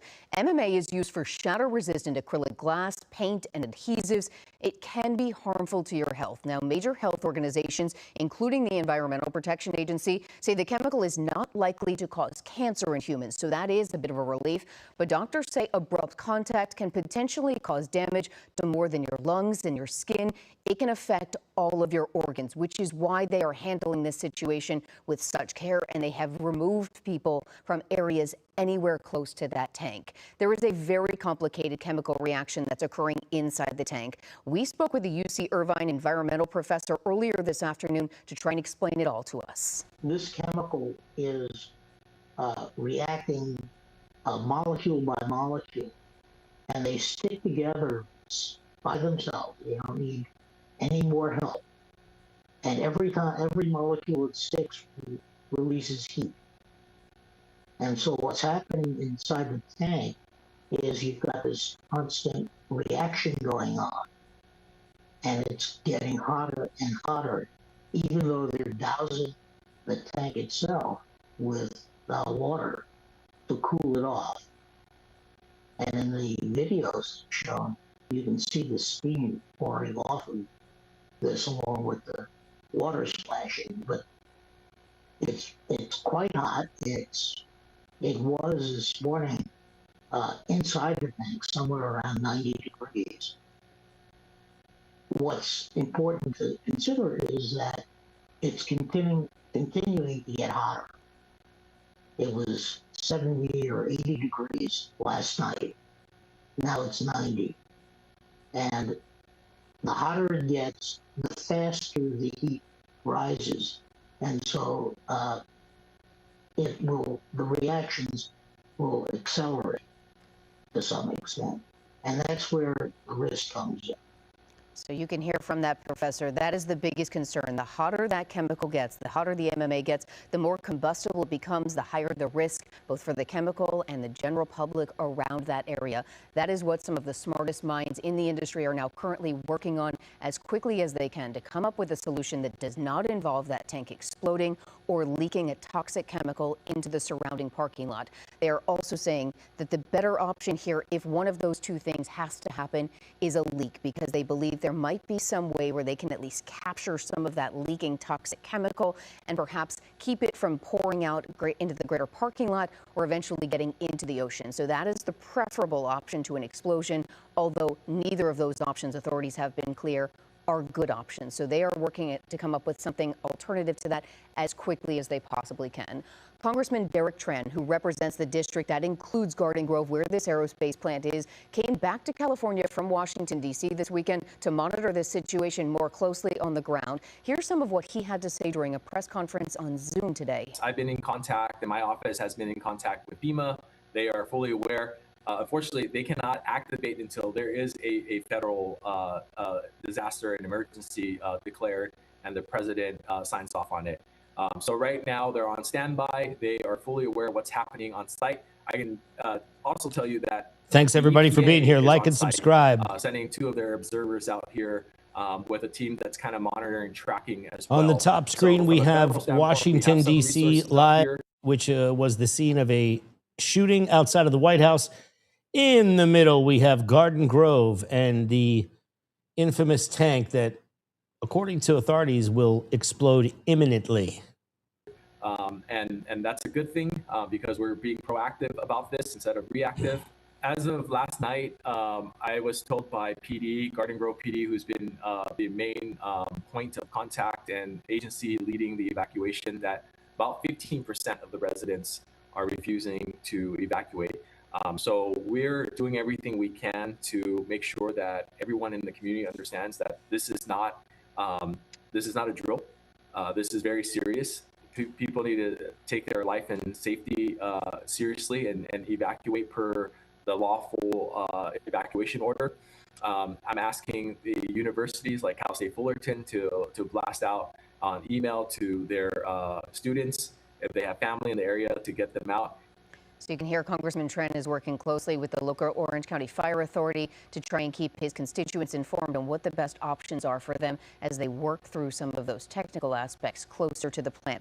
Now, just a few minutes ago, we did get an update from the ground. We're being told right now that the primary focus is on those tanks, and the main focus, of course, is keeping them cool. We're being told by Orange County Fire Authority that they have drones on them every 10 minutes, and what they are watching for right now is temperature spikes. As you heard from that UC Irvine environmental professor earlier, the hotter that chemical gets, the more dangerous it becomes and the more likely it could be to explode. Now, our Niku Kazori is also watching all of this from a weather angle. Niku, the wind could play a factor a lot of here, these news depending places, on what a lot of the news, the audio and video just blows. I don't know why.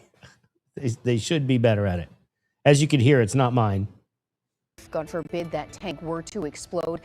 the wind really could make a difference on who is impacted by all of this. Exactly, and already the wind speeds, they've changed just in the last couple of hours, and we're tracking it by looking at our wind speed map, and you can see winds again.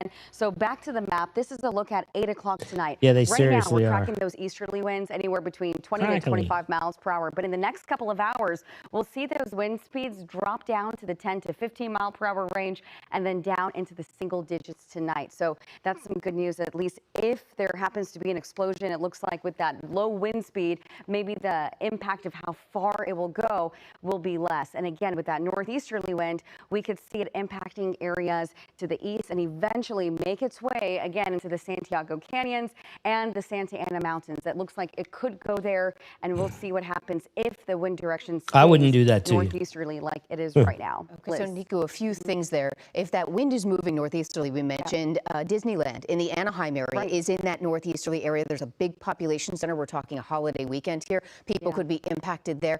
I'm also interested in, you said that in the next few hours, those winds are going to die down. That could be helpful to the situation just as the sun sets and things begin to cool down outside. Absolutely. Yeah, we're looking at it right What's now. going on, so everybody? going back to How you doing? a little bit earlier, we're looking at 8:45, and it looks like the map is stuck. But at right now, looking at the current conditions, we're in that 20 to 22 mile per hour range. And yeah, it's a great thing that as we head into the evening, I have some those Brad wind Noel speeds, stories. they'll be Maybe I'll dying tell down, some tomorrow. looking at 17 miles per hour as we head into 8 o'clock tonight. And then we dip down into the single digits sometime around midnight. So if this tank happens to explode, let's just hope if it does happen that it's going to be sometime midnight into the overnight hours, because that's when we're going to be seeing those single digits, 9 miles per hour, and then eventually down to that 3 to 5 mile per hour range, Liz.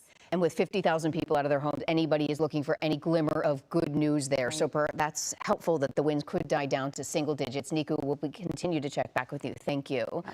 We also want to get to some other breaking news we're following right now in Washington, D.C., where the Secret Service has shot and killed a gunman right by the White House. This is a live picture of that very active scene right now. This happened about 2 hours ago. Earlier video showed the moment those gunshots were fired. A Secret Service spokesperson says the shooter approached a checkpoint, removed a weapon from the person's bag, and started firing at officers.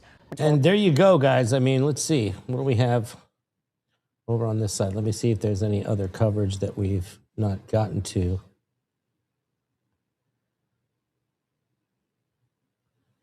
So let's just put this back up for a second.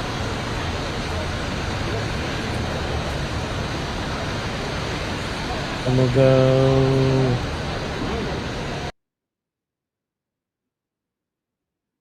here. The press pool says they heard gunshots fired near the White House, and reporters there are currently on lockdown. One correspondent says they heard multiple shots and Secret Service telling them to get down. ABC is reporting that the White House North Lawn has been cleared by Secret Service. We are currently monitoring the situation. We'll let you know when we get more information. Kevin, I want to take it back to you, D.C. resident here. Yep. It feels like these things just keep happening. Yeah, and especially when you consider how close to a major thoroughfare the White House is. If you go down 17th, which is just on the other side of the Eisenhower Executive Office building, there's tons of traffic over there. You could easily hear gunshots, and it's also accessible. You can walk up and down the promenade right along Pennsylvania, and so unless it's blocked off, sometimes they block it off. But things like this do happen. The electromagnetic locks engage immediately, and when they say you are locked in that building. You can pull, push, you cannot get out. If you're on the North Lawn when something like this happens, and that's happened to me before, Secret Service comes out literally out of everywhere. The guard shack, the bushes, and they escort you all the way back into the building, and then they clear the lawn. But in this circumstance, we've seen this happen, sadly, too often. Hopefully it's nothing, but obviously they're watching it very carefully, and as we get more, we'll pass that along. Alicia, no. Obviously, a lot of presence there today due to this Iran potential peace deal. So a lot of activity, a lot of interest, of course, in what's going on in D.C. and in the White House. What do you make of the press? Again, we just had the White House Correspondents' Dinner. I mean, this feels, to Kevin's point, maybe this is not unheard of, but it feels like this is a disturbing pattern if this is indeed something horrific. No, the message was just deleted.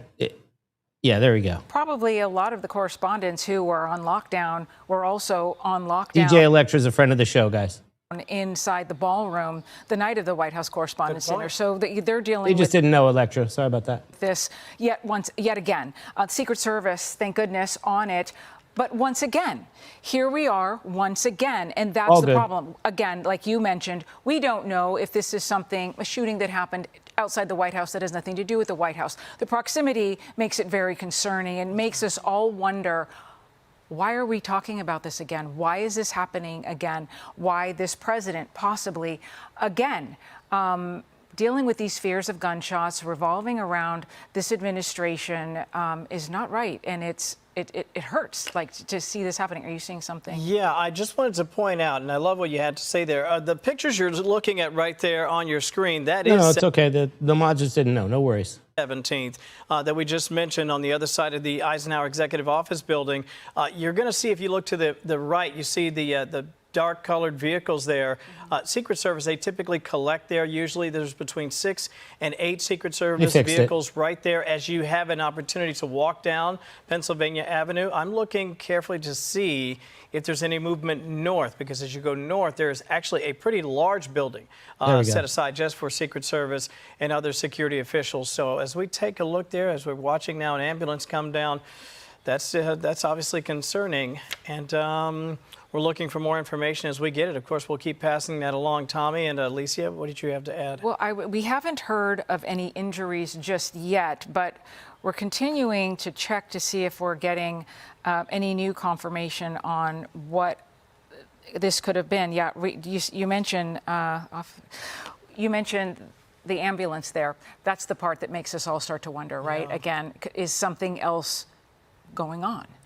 Were the precaution just because it could be? We're not taking any chances, right? So we don't want to jump to any conclusions. But, you know, Tom, to this point, you were sitting at the table with us the day of the White House Correspondents' Dinner, and then Kevin and Alicia were here to the wee hours of the morning.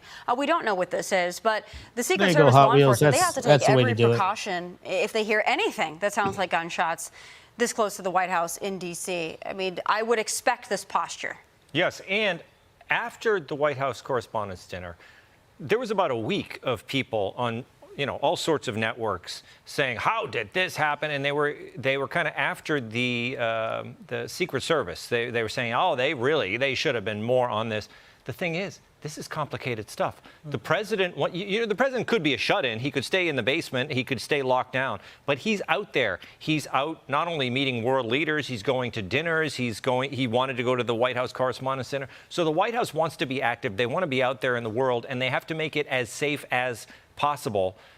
So in that case, I thought, under the current situation, I've been down there. I was only down at that White House Correspondents' Dinner one time. It's multi-level. You can't lock down the whole building. Yeah. They did enclose the area where the president was, and they had that under control. That's why they did catch the guy. So at the time, I thought people were giving them a little bit of a hard time. The organizers of the event, the Secret Service. There's only so much you can do.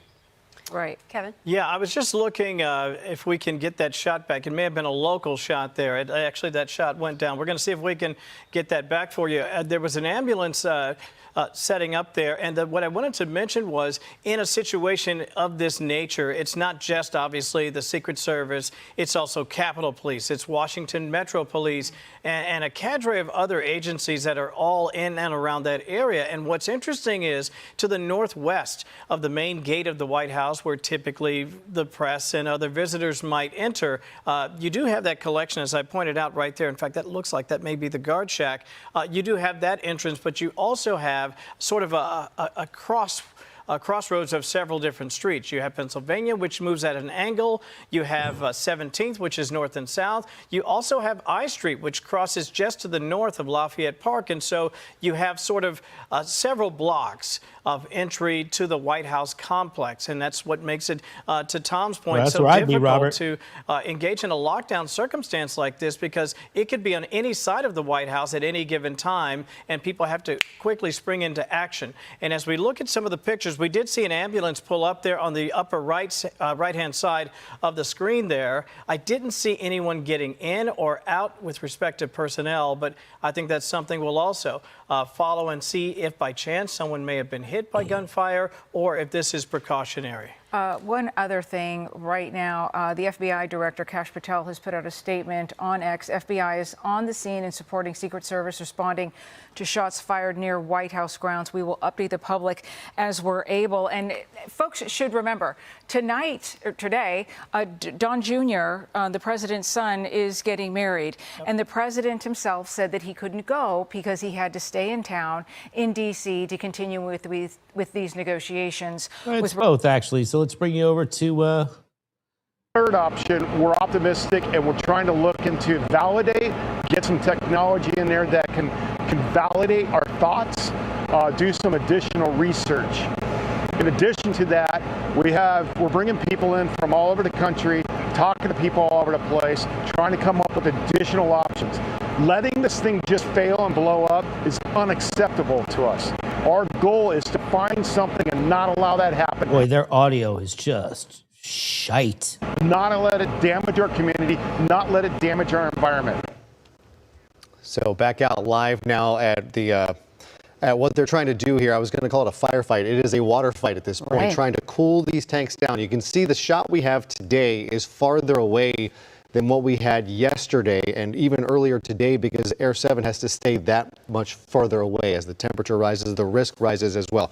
You can also hear so many of the options that they are going through. I know people are calling our newsroom, people are calling the fire authority in Orange County. They do not need your help. It is appreciated. We know everyone out there wants to help and do anything they can. They are talking to the best experts in the world, and having to field your calls with suggestions only kind of complicates matters. Right, and they are really working with this in real time, working against the clock. At some point, you hope here in the next few hours, as the sun begins to set, the external temperature will go down, which may make things easier. We often talk about these things in terms of wildfires. So the outside weather really does play a part here.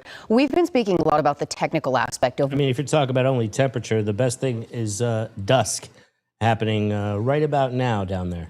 People are now under evacuation orders. At this point, there are at least 4 official shelters that are open. Many of them are at capacity. We have reporters at some of those locations. People are being turned away because there is no longer anywhere to stay. People are being taken good care of, but these are people who had to leave their home at a moment's notice, not knowing when they will be able to return. Right. You can see the current affected area here from Ball Road to the north down to Trask Avenue, south of the 22 freeway over to the 405 Garden Grove Boulevard to the west. Valley View, I mean, we're talking Anaheim, Garden Grove, La Palma. So many areas that are being affected. You see to the left there, there's an airport here, there are homes, there's obviously Disneyland and all of those areas that are not necessarily in the affected areas, but still nearby, and you don't know which way the wind will blow should this happen. So there are 2 outcomes, again, that we're waiting to see if this happens. If they are not able to get a hold of this situation, it could explode or the chemicals could spill. Let's hear more about the plans that authorities have in the event that one of those 2 things happens. Concurrently, we're working on how do we respond to this thing should it fail. So we have very aggressive plans being developed for contingency for fire emergency, for medical emergencies, which should be limited because thankfully you have followed our direction and removed the life safety hazard of this by evacuating. The only life safety hazard now is our firefighters and our police officers and that chemistry team going down range. That eliminates a big part of this problem. And then if this tank does fail, whether it's explosion or leak, when will people be able to come back? Will this area ever be safe? What we're doing is we're preparing for the tank to fail and spill the liquid all over the place. We're going to try to establish some diking and damming and divert it to a spot that could be a holding area. There's a trailer offloading spot, if you're familiar with that, at commercial buildings. It kind of goes down grade. We're looking for places that we can push this fluid should it fail and try to prevent it from getting into our storm drains, our river channels, and ultimately into the ocean, doing an environmental disaster. All right, now we're going to jump back over here. With regard to Iran, what we don't know just yet is exactly where the President of the United States is as we are watching all of this unfold outside the White House. Be sure to like and subscribe for all So the yeah, Fox he might be down in a bunker somewhere. Because that is the real possibility they're looking at here. If one of those two things were to happen, you have a serious environmental disaster on your hands. Neither of them, as they have been saying now for 24 hours, are good options. The better of those two, if one were to happen, is the leak. You heard they're trying to figure out a way to contain that the best way they can. Yeah, through dikes and reservoirs, keeping it in place and having to manage it there, put some chemicals in there to stop the reactions that are happening within this very volatile chemical. And it's just incredible to look at that picture from Air 7, just good old-fashioned water being used to try and keep this situation under control as they try and come up with better means to contain all of this as the situation changes and to keep this from exploding. And while there is so much technicality involved in all of this, you listen to, there's some very... So as you could see, monitoring both of these situations, a very difficult undertaking. A very difficult undertaking, as you could see. Basic methods that they're really considering here. How do you contain it, put it into a reservoir, keep it from leaking into the ocean and causing a regional problem? Right, and as we know, the little science we don't need to learn, when water evaporates off our skin, it makes us cold. Wow. Well, I'm going to jump off for now. Thank you guys for joining me. Thank you, mods. Thank you, everybody, for liking and subscribing. We will stay on top of this story, and if more happens, hopefully ABC will get their audio shit together and we'll be able to do this again in a little while should this escalate. Thank you so much for joining me. I'll see you guys on the next one.